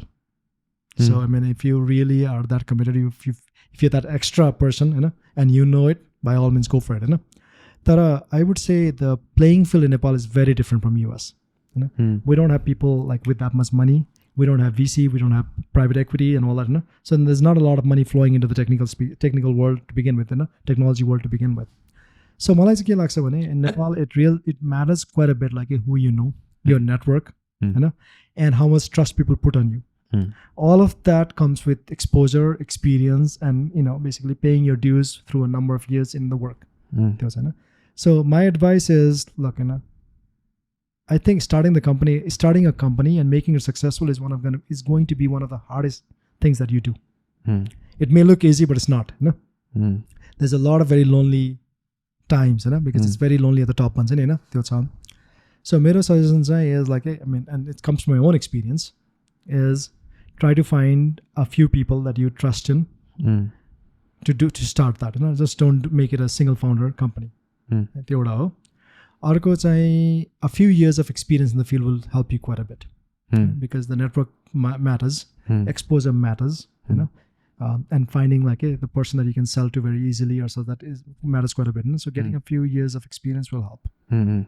Because I want to share a story. Like, I worked in a tech grocery startup. So for me, I was working there, but I think they were in the, let's suppose, wrong track in my opinion, in terms of let's suppose they already spent a lot in terms of the company structure rather than the actual product. So the CEO was, let's suppose, about my age. He was focused more over not about the product, but more about how the company looked, the showcase. So maybe when somebody starts a company, their, let's suppose, hierarchy of what matters might be different. Because yes, we all have seen companies, startups starting from, let's suppose, the garage. So while making that growth, do you think there should be the correct mindset that, let's suppose, help them go to the next step? Of course, so the thing is, like, fundamentals, is very important regardless. The thing is, like, again, like, no matter how much gloss you put over things, there once in a saying, US money, where's the meat? Thing is, like, it's very important to, like, what is the meat of the company? It doesn't matter like who your executives are. It doesn't matter how good of an office you have. If what you are selling and like your financials from a day-to-day perspective or a month-to-month perspective, if they're not speaking the truth, you're going to fail as a company.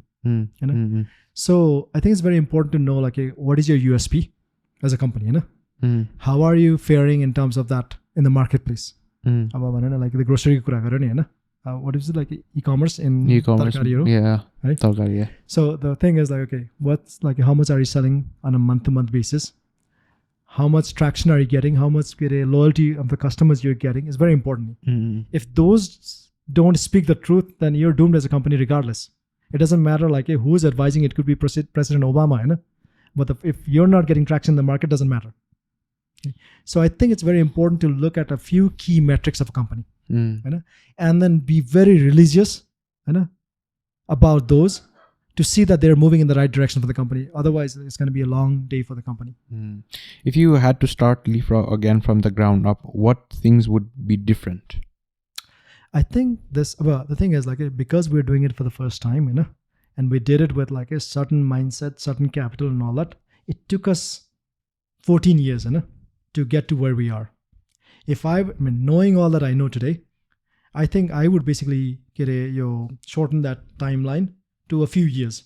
That's number one, because I think if I were a lot more aggressive about raising capital, getting the right team, and basically making the right leadership team. I think one of the things that I did like 6 or 7 years into the company was trying to make the right partnerships with the right people. The 3 people that we combined and lead the company today, if that was in place day one, I think we'd have been much further along the curve. So if I had to do it again, I would actually start day one with that kind of partnership, number one.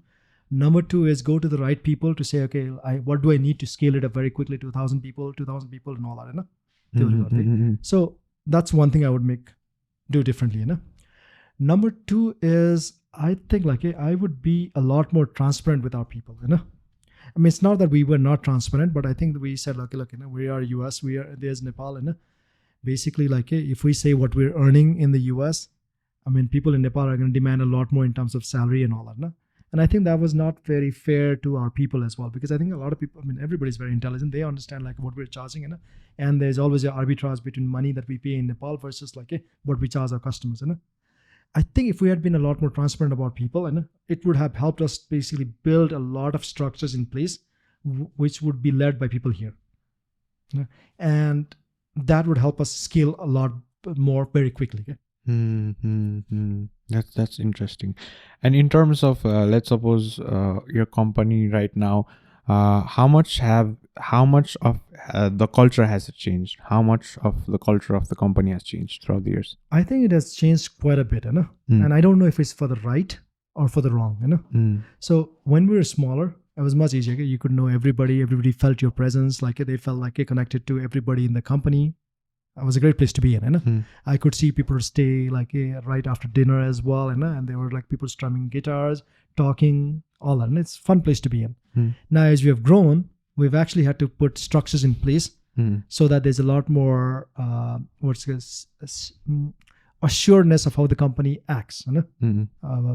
There's levels structures, management or something, hierarchies. And hierarchies by policies in place of what people should do, reporting that they should make. And this is important because the company has to function in a lot more definitive way, or deterministic way as it grows. So those things are needed. But what happens is individual feels like they are not as connected in the company as they were before. All these policies actually get in the way of doing work. They chafe, So I think there's a lot of, I would say, our growing pains in the company about those rules and regulations in place and people's reaction to that, and we're trying to manage that. For a company, is it hard to create that hierarchy initially? I think there's going to be a change that comes on a company as it grows. When you are 12, 13, 15 people big, you can actually treat everybody as a colleague. Everybody is very known to you. So it's a very informal place नि त सँगै बस्यो सँगै गफ गर्यो सँगै खायो हैन सँगै काम गर्यो त्यो गर्न मिल्छ. But as you get bigger, you will need that structure in place because it simply is going to be very hard, Hahn.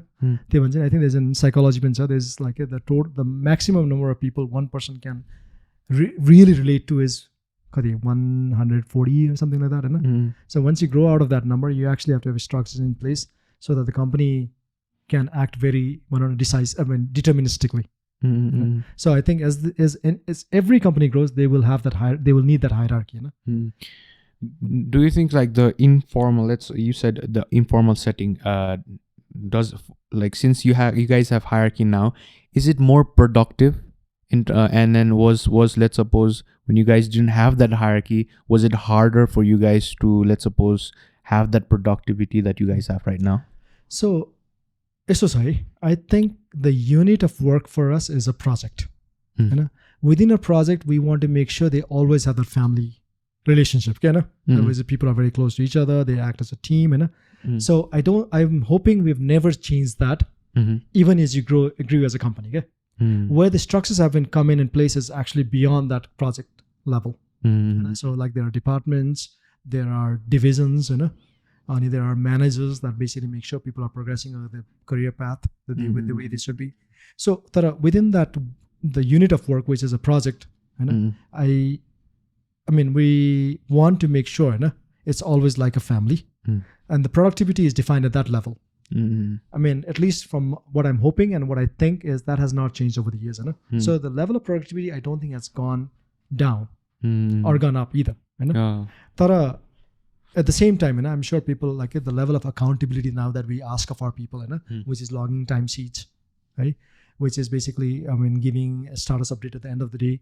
I'm sure people feel that is a little more of a burden than would be the case otherwise. And then you also, in your TED Talk, you also talked about the remote works. You also talked about how Upwork, those platforms.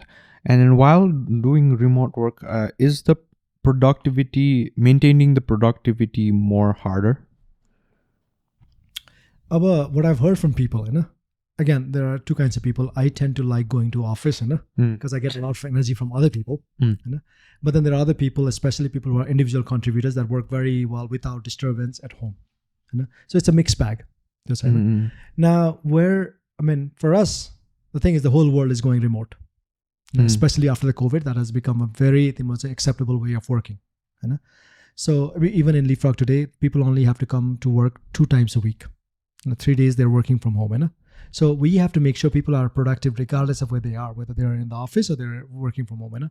For us, the way we've done that is rather than trying to see who is in office 40 hours a week or not, or who has clocked in 40 hours or not, what we have to look to see is like make sure the project manager and tech lead have given them a responsible amount of work, which corresponds to 40, whatever number of hours that a person should be working, and make sure they are held accountable to that work at the end of the week or at the end of a sprint. For you personally, has the change of going remote been positive or negative? It's both, I would say.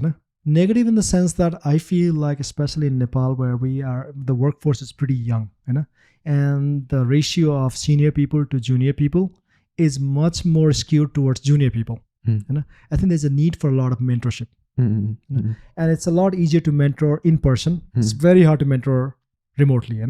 So I think that's one area where I am concerned. Hence, we're trying to say, can we move that needle from 2 days a week at workplace to 3 days a week at workplace? And that's really the reason, which is basically on-the-job training, mentorship, provide that to a lot of the young people. So that's one. The good part is I know there's a lot of distraction in office. Because there's the social angle of things. You are with your friends, team members are your friends as well. You want to talk to them, you want to go for a coffee, you want to go for tea and all that. So in terms of getting that dedicated block of hours that where you're in a zone, you're in a flow, I think that comes when you're remote as well. That's going to be a lot more harder in the office. So I think there's that positive angle as well.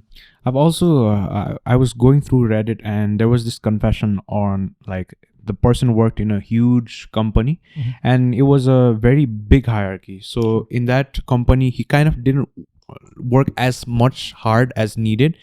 Sometimes also not really working.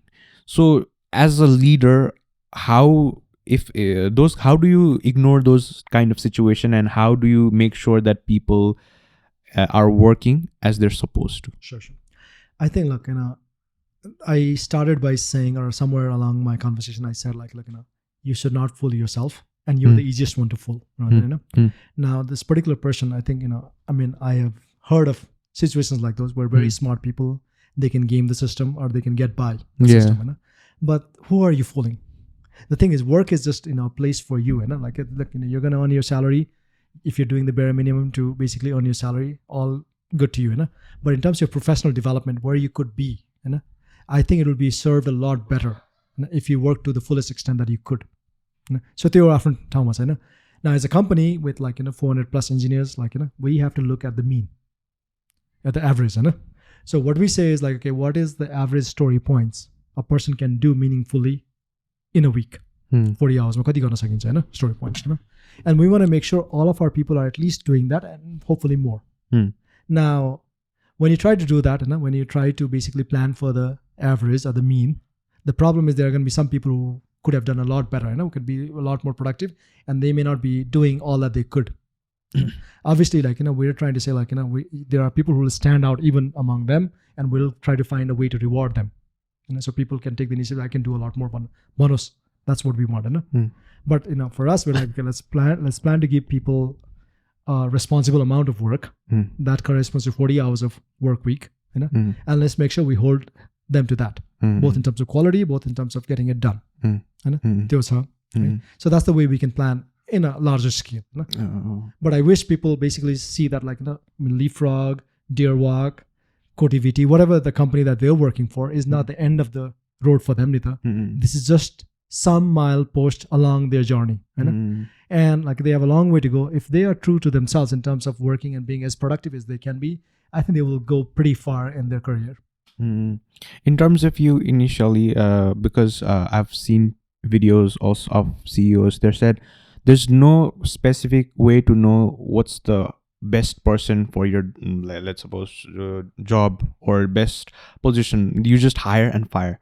And sometimes people hesitate to fire in case of Nepal, because I've also seen relations being a huge factor of people hesitating to fire. So as a CEO, as a leader, or as a leader for you, how was it hard initially to fire people, or it's a skill that you gradually, let's suppose, had?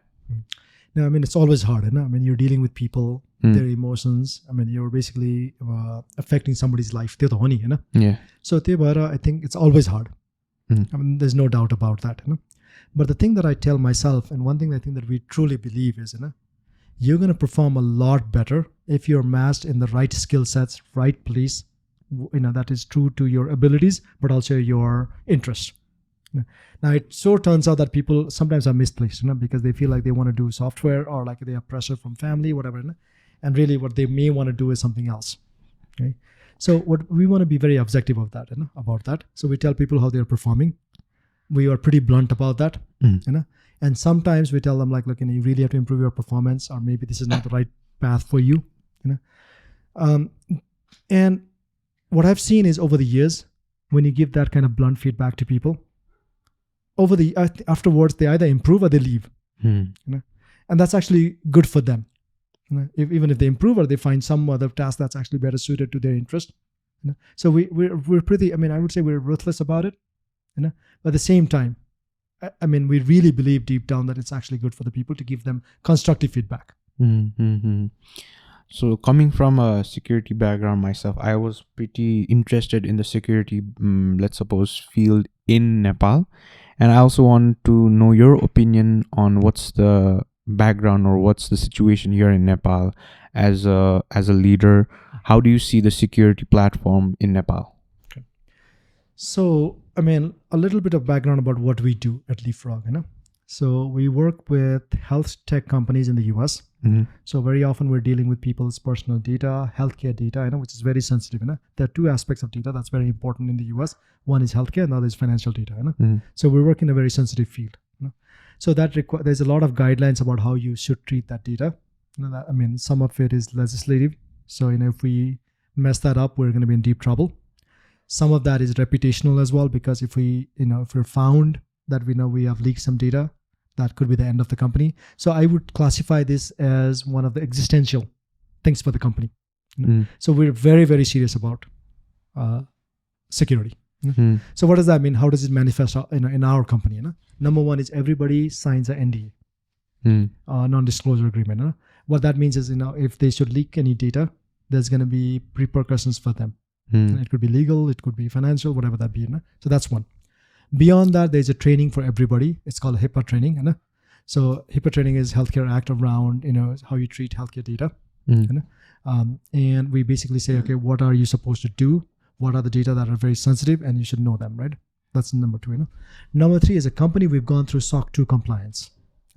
And what that does is basically that reviews all of our policies and all of the things that we do and has best practices and guidelines of what we should support it. And there's periodic audits so that it keeps us honest in terms of we're doing what we say we should be doing.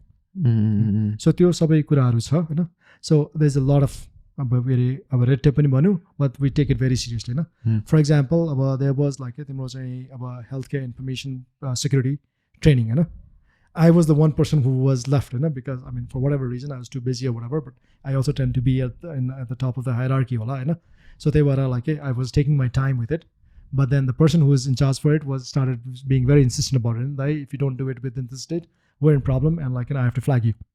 Okay? So what that means is like I took an hour of my time that day, finished it that day. So that's there. Anybody who comes in basically into the company, if the person doesn't have an email address assigned to him within a set number of days, immediately there's a flag that goes on, because we have a software that keeps checking. And as a result of that as well, like we actually have to invest quite heavily on our DevOps team, and our information security posturing. Because I mean, one of the things that is required by a lot of our clients is we have insurance around data breaches, information security, and all that. Now that's a pretty robust form that you have to file, and it actually is pretty what you call comprehensive in looking at your basically network, what you're doing, your policies, and all that. So we have to be pretty deliberate about making sure like we have all of these policies in place, all of these practices in place, so that we qualify for those kind of insurance as well. Okay. So it's pretty. I mean, we take it pretty seriously. Now, how prevalent is the same approach in other companies in Nepal? I mean, the first answer that comes to my mind is I don't know.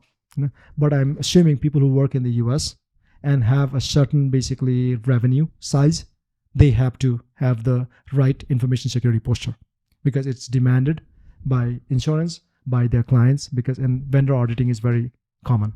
So of the people or of the companies that are here in Nepal that may just cater to the Nepali market, I feel like it's actually a defensive posturing, and in some cases reactive.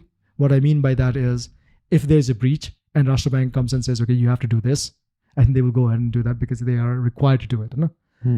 Being proactive and keeping all of these things in place, I think it may be a thing about informational maturity or like a technological maturity that may not be there, or people not having the right appreciation of the need to do that. Sometimes it's a simple matter of cost as well. So that's what I think.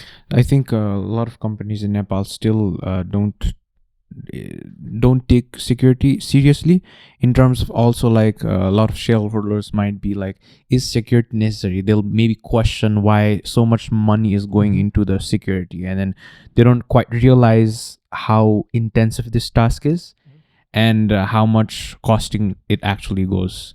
So did you ever come across these kinds of scenarios in Nepal, seeing the trend? I mean, part of it, I think, is natural. I mean, why would you want to spend money if you could get away by not spending the money? Even in our journey along the years, much as we appreciated the need to have a secure posture, the right security posture, I think there were a number of years where we got by without that. Part of it is like when you're small, people don't really care about you, and you're not a target. So I think that's kind of natural. That at the same time, as we grew, once we got over a certain hurdle in terms of revenue or people size, it became very apparent, and we also have the maturity and the revenue to justify those expenses. मलाई पनि के लाग्छ नेपालको त्यही हो हैन.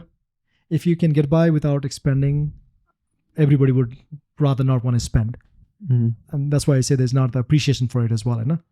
But once you're over a certain size, then it becomes a matter of like, hey, do you really appreciate that?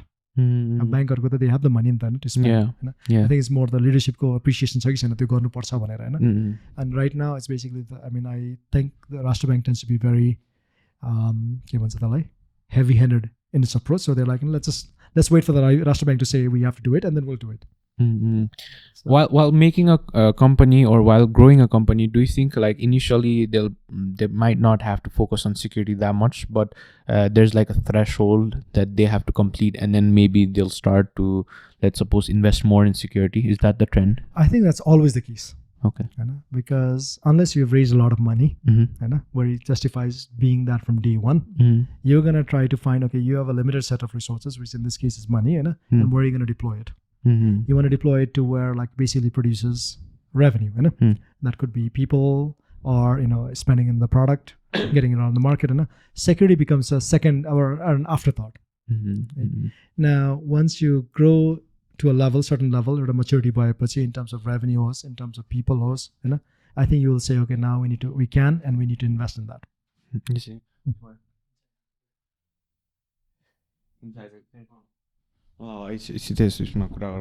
But because we as security students have been taught a lot about these kinds of scenarios, and then our teachers also have shared a lot of to be honest stories about banks, about companies, how they don't take security seriously in Nepal. And then as you said, it's a growing trend of people actually because these couple of years, let's suppose people kind of hacking into systems has grown a lot. So for that, how can a company who's starting off kind of be secure about it, and then how can they start off it?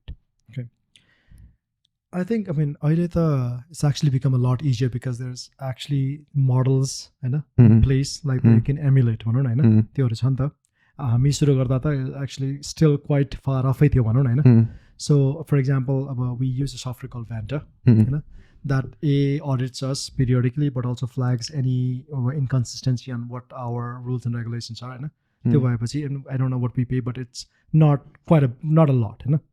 So that keeps us in in compliance with our policies and all that in place. So even for a small company, there are ways to be compliant with security, keeping security front and central. And the cost of doing that is not as prohibitive as it used to be.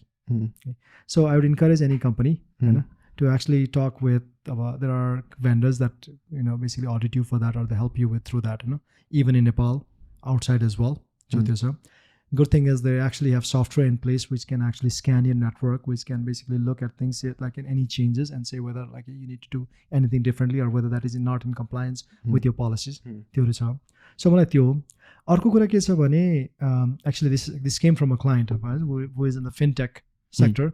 What they said is, look, up to a certain threshold, you're pretty small, people don't care about you, and that is the time where you can afford to be a little lax in security, but very quickly once you cross that threshold, there are going to be people gunning for you, So when you're small, you actually have the time to you can be a little more, you can take a little more time developing those practices, those policies in place to be that.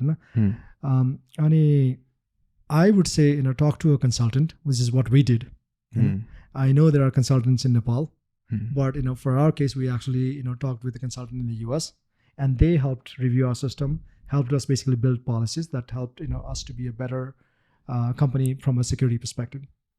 So we talked a lot about raising the initial capital, right? I think that's a skill set for a leader as well, in terms of selling the vision to the shareholders and then raising capital. So somebody who's starting out, how can somebody raise capital, and where would they seek out that capital? So the first thing is, anybody's going to be questioning your idea. The questions that they will have is, can you execute? Is this the right idea? What if this is the right idea and they are successful? How much money is in this? And can you build a team? Can you have people that will follow to you to execute on this idea? And if you're really successful, what does it mean for me? These are all very natural, normal questions for an investor to ask. So I think you need to be able to convince the investors that you're the right person, you can execute an idea, and if the idea is successful, this is gonna mean for them in terms of revenue or valuation, whatever that be. Now the question is, given the market in Nepal, there's not a lot of people. In the US, there's a lot of VCs in place. There's a lot of ways they can go to raise money.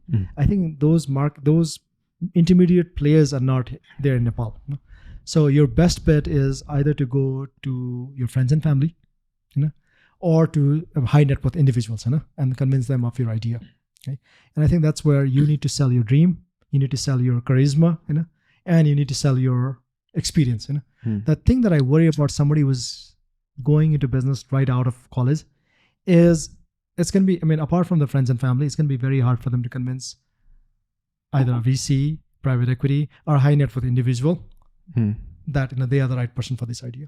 So if you're not associated with that high net worth person, how does one go about pitching those ideas and being in the same room? Look, I think Nepal is a very small market to begin with. I'm pretty sure everybody is 2 or 3 degrees of separation away.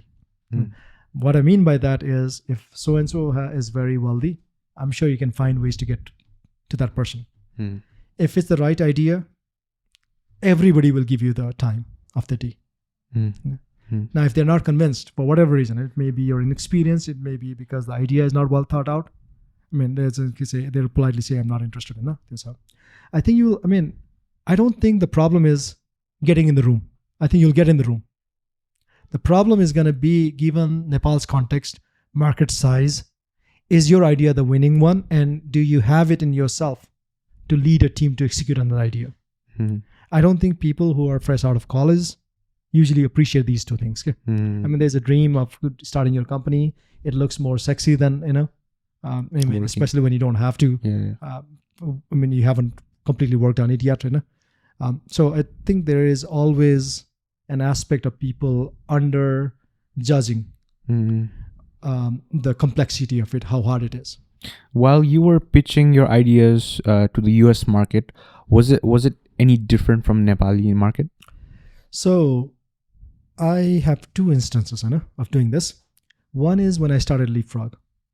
I went to friends and families in the US, friends and families in Nepal, and actually a lot more professional folks in Nepal than in the US. And in the US, it was easy for me because friends and family, they already knew about me and my determination. And I think they put money on that. The determination is because in the back of their mind, what they had and what they thought was, if this guy does not success in this particular idea, he's going to pivot and at least make whole the money that we put in. Nepal, obviously, I was not a known person. But the fact that I went to MIT helped. But the fact that I could actually display a lot of conviction in my idea, even though it turned out to be the wrong idea, I think people found that convincing. Hindsight, I think Nepal paisa raise garna was not that hard for me. But again, it was because I'd already shown a track record. I'd been part of a few companies along the journey, and I had like 7 or 8 years, actually 10 years of work under my belt.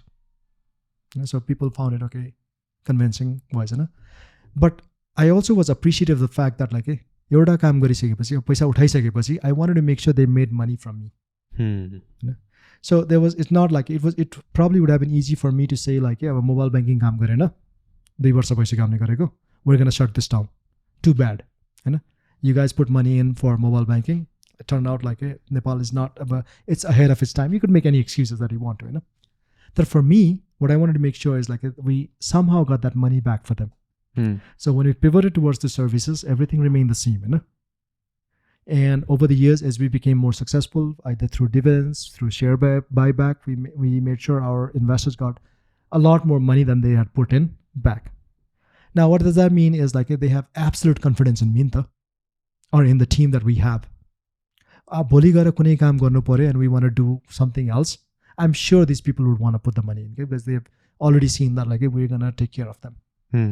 I think it's very track record. Well, US if you're going to fail fast. That's true. Failures should not be the end of the story for you. I think it's a little different in Nepal. I think at least people want to make sure they see that you put in all of your effort in doing right by them and making sure their money was put to good use. And that's the cultural difference that you have to be appreciative of.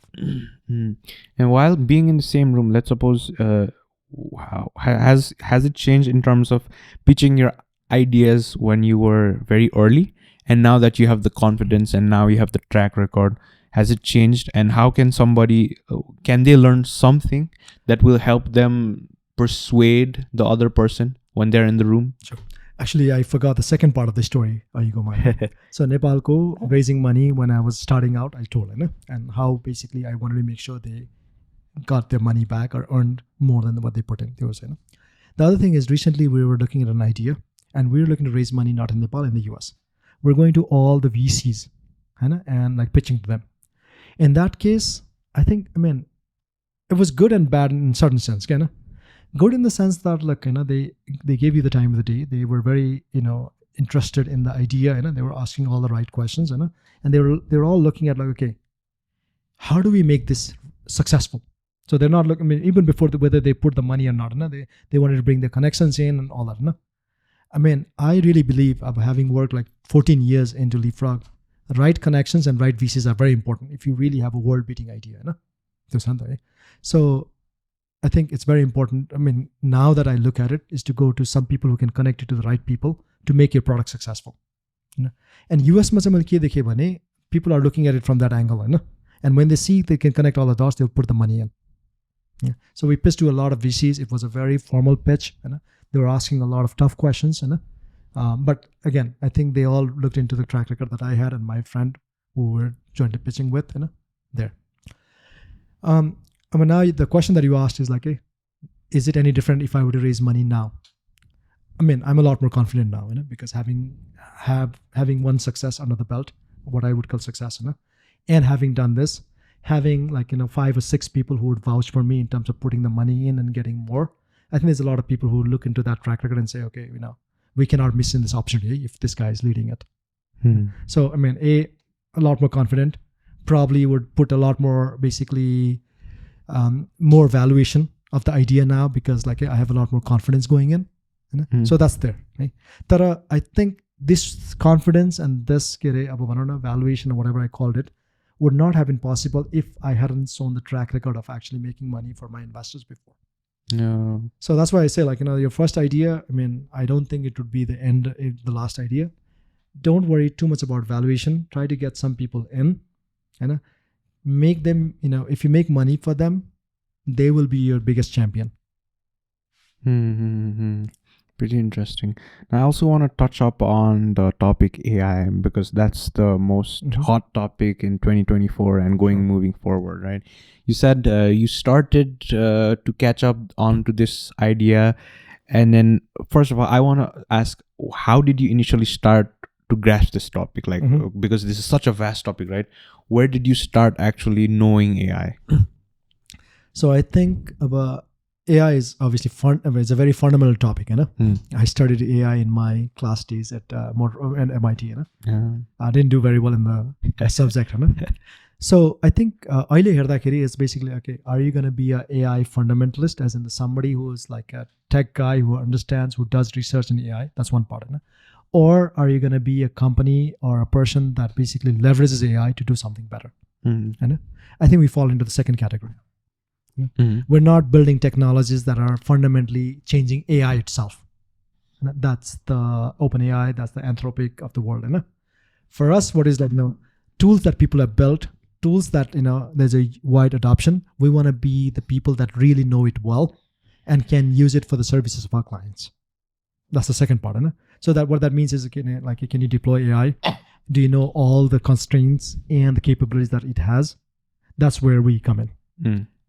So, for example, right now we're looking at a few healthcare ideas that could use AI to basically have better compliance or second opinion. And, LLMs that are there, we're looking at all the LLMs that are out there and using them to the service of this, understanding tokens, understanding how it basically summarizes information, can it tabulate information and all that. Where does it hallucinate? Where does it miss context? What are the techniques to make sure it doesn't hallucinate or miss context? Those are the things that we're focusing on, which is, given the tools, what's the best way to make it, useful for the purposes that we have defined. For you, when was the point where you really saw the capability of AI and that really blowed your mind? Well, when OpenAI came out with ChatGPT, you know. So I mean, up till then, and even before a few days into ChatGPT, I was like very dismissive. I was like it's going to take a long time, and what can it do, all that, you know. But when I see how well it reasoned, and at least like gave the context answers that when we asked a general question, I mean, it was mind blowing in one's mind. Yeah. To the extent that these days, if I have to correct a essay or correct like some grammar, I just use OpenAI, you know. Mm-hmm. There's our ChatGPT. Mm-hmm. For a machine to be that. Mm-hmm. I mean, it's scary to a certain degree, you know, but Yeah. also, you know, it was mind blowing in some respects. For me, first, yeah, it was also OpenAI for me, and then the actual part where it mimicked human, let's suppose, sense and human language in terms of how people write. So I said, write an essay like the perspective of Jordan Peterson. Mm-hmm. So OpenAI knew his perspective and wrote a whole essay about it, Mm-hmm. as if it was written by Jordan B. Peterson. I was like mind blown. Mm-hmm. At that point, now I can actually predict trends that will come in terms of AI. Let's suppose in content creation, maybe influencers will be replaced by AI once it's really good. For you, what are like the predictions in your area, and what are the things that you think you should grasp on in terms of using AI? So let's look at the short term thing for us. You know? I mean, at the end of the day, we are working in services business. What does that mean? You know? That means like there's a number of people who are producing codes in the service of building some applications for our clients. The problem with that today, I mean, forget AI for a second, is there's a lot of mediocre software engineers, and there are very few senior or very good software engineers, and we have to find a way of making people who are freshers or mediocre be very good, giving them the constraints to be very productive, or the help to be very productive, mentorship, whatever that is. मलाई के लाग्छ भने once AI, and I think there's a lot of work happening in that direction, which is code generation. One thing is, does it mean like we don't need software engineers anymore because AI can write all the codes? I think it's more going to be like, even mediocre software engineers can be very good with the use of AI. So it can do code generation, code editing, or even review audits. So I think at this point, we're really focused on that because it has a material impact on our business. Does it mean we no longer have to aspire to 10,000 people? Or that's not even possible anymore, and we have to do a lot, or we could do a lot with 400 people? Maybe that's what it is. Or it is basically like, the reality of Nepal at this point is there are a lot of people who are graduating, coming out of the colleges. There's 15,000 people in engineering and science and technology. But there are not a lot of senior people, because a lot of people tend to either go abroad, they want to go abroad, and then we're like, there's very few senior people, everybody's gunning for them. If AI could really help a lot of these starting out freshers, junior engineers to be very good, it's good for our business. And we want to see can we harness AI for that path. Because the alternative is we have to find senior people. They're not in Nepal, whether they are in India, Vietnam, South America, but when they are not here, it's going to be complicated to work with them, just because mentorship is that much harder. So that's the angle that we're pursuing. That's the short term. Now let me step back from the frog, from anything. I just feel like what is AI capability when it reaches that general what is that, augmented general intelligence, or artificial general intelligence, when machine gets to the level of human intelligence. So what does it mean at that point? Sometimes I feel like back 2,500 years away, when there were a lot of slaves in Athens, people from Athens didn't really have to do any of the work. There were other people doing that work, so they can actually sit down, meditate. There was a concept of universal income concept. Can we really? And I feel like a lot of the productive work that was done in philosophy, and just basically esoteric human thinking happened then. Is there a chance that we would go to that kind of world? I don't know. And again, that's something to think about. That always keeps me interested. For me, yeah, because a lot of people have this question like, will AI replace my job? First of all, maybe I think these are questions mostly for people who don't understand tech very well, because if you understand tech and AI very well, you probably might know the answer. But for you, could you answer for those people who are asking, will AI replace their jobs?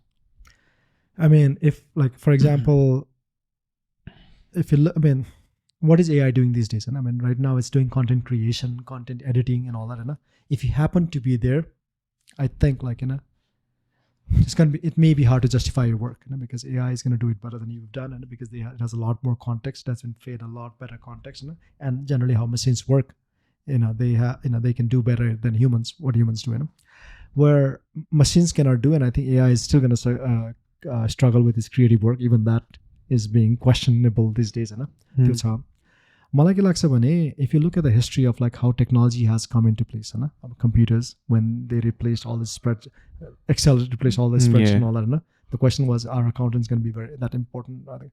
But at every step, I just feel like there's been a lot more job created than job that has lost. Now, for the jobs that are replaced, it's going to be very painful for those people. They have to retrain and reorient themselves to a new job, and then people don't like change. So I think there's going to be a lot of instability in certain aspects, and that's going to continue until we have this better understanding of what AI can do and which jobs are for human or which jobs will be augmented by AI but will still require human. So I think we'll see that, and that phase is going to be there. It's going to be painful for all the people that are affected by it, but I think at the end of it, there's going to be a lot more job than there was before. So I think that's one solace that we can take. I was watching this video about Akshay Kumar, and he asked a question to the CEO of NVIDIA. He asked, what is the thing that AI can do that humans can do, right? And then the CEO replied that maybe 20% of the work AI can do really better, like 1,000 times better, but the 80% still cannot. As of today, AI still cannot do things like humans in terms of all the aspects, right? So which was very interesting which was very interesting thinking. And then a lot of people are skeptical in terms of what AI can be. Maybe like it might be harmful for the human race and stuff. That's a different topic. But in itself, like, because GPT-5 is still going to be released, and the gap between GPT right now and GPT-5, I think it's huge. And everything is interesting to me, and I think the best thing that people can have the skill set is how to use AI for their advantage. So what can you say about how people can, let's suppose, use AI for their daily task, and will using AI be a good skill to have as of right now? I mean, I have to put a disclaimer. I'm not an AI expert, so I think we are at the same level in terms of knowing AI, and what we think AI should be. So whatever views I have is basically prefaced with like my own experience of using AI. I think there was a day when calculator, we were talking about like, should calculator be used to do maths, and now it's general understood that it helps. Why do you have to do it? Like, why do you have to spend 30 minutes doing a calculation when calculator does it very fast for you? And nobody asks that question anymore. We have that with computers. Should we use computers to enhance education? I think it's a given now. Everybody does that. I think that's the same thing with AI. AI is gonna make it a lot easier for us to do a lot of our work. Essay writing wala, summarizing wala, or even finding nuggets and information in a tedious volume of work. AI does it much better than we do. It actually frees up our time to do something else. This higher level synthesis is still human, and we can do it if we don't have to spend as much time reading through or triaging through all this information, because AI does that easily for you. Why not? Okay. I think AI is going to be a fundamental skill, just like calculator and computer, that's required for humans. So the sooner we adopt it, I think we'll be that much faster in our workplace. What do you recommend for students who are learning AI or maybe diving into this world of tech, relating it with AI? So I think, students by definition are very young. I think they have these many years in front of them where they can afford to be fundamentally for lack of a better word, fundamentalist भनौँ न हैन त्यसो when I was at MIT it was not important for us of how to use technology Hahn it was more important to understand technology, why it does what it does, and what are the fundamentals behind it. I would really encourage people to understand that about AI because you have that many years in front of you. For me, I'm a lot more older than the students that are there now. My thought process is given 5-10 years that I'm gonna actively work, how do I make it the most of it? And that always is going to be a tool because there's so many people working fundamentally in AI that will produce a tool that I could never create myself. But for a student, I think you have the advantage in years that I would actually want to know the technology behind AI. And when you know that fundamental, you know the capabilities that it has and the constraints that it has. So I would actually encourage people to understand the technology behind it. When you do that, I think you'll know how to use it. It's pretty interesting how even like I was watching an interview of Mark Cuban. He was like what? He's pretty old as of right now, right? And even in this day and age, he's very ready to learn coding as well as what AI has to offer. And in his age, he kind of built a online sporting website, right? So it's always about learning, I think. And it's coming on to the end of the podcast. I'll really like to thank you for coming on to the show because I myself wanted to learn much about the tech field. And in general, my friends also work at Leapfrog. So yeah, they were talking about how it works and it was pretty interesting to me. So I like to thank you for coming on to the show. And like, to be honest, this is a wonderful opportunity for me also, learning a lot. So thank you so much for coming on to the show. I hope we can do this often in the future as well. Thank you so much, Uncle, for coming. Well, thank you for having me. It was a pleasure to, listen to young minds, And look, I keep saying like the younger people are more and more smarter these days than our times. Right?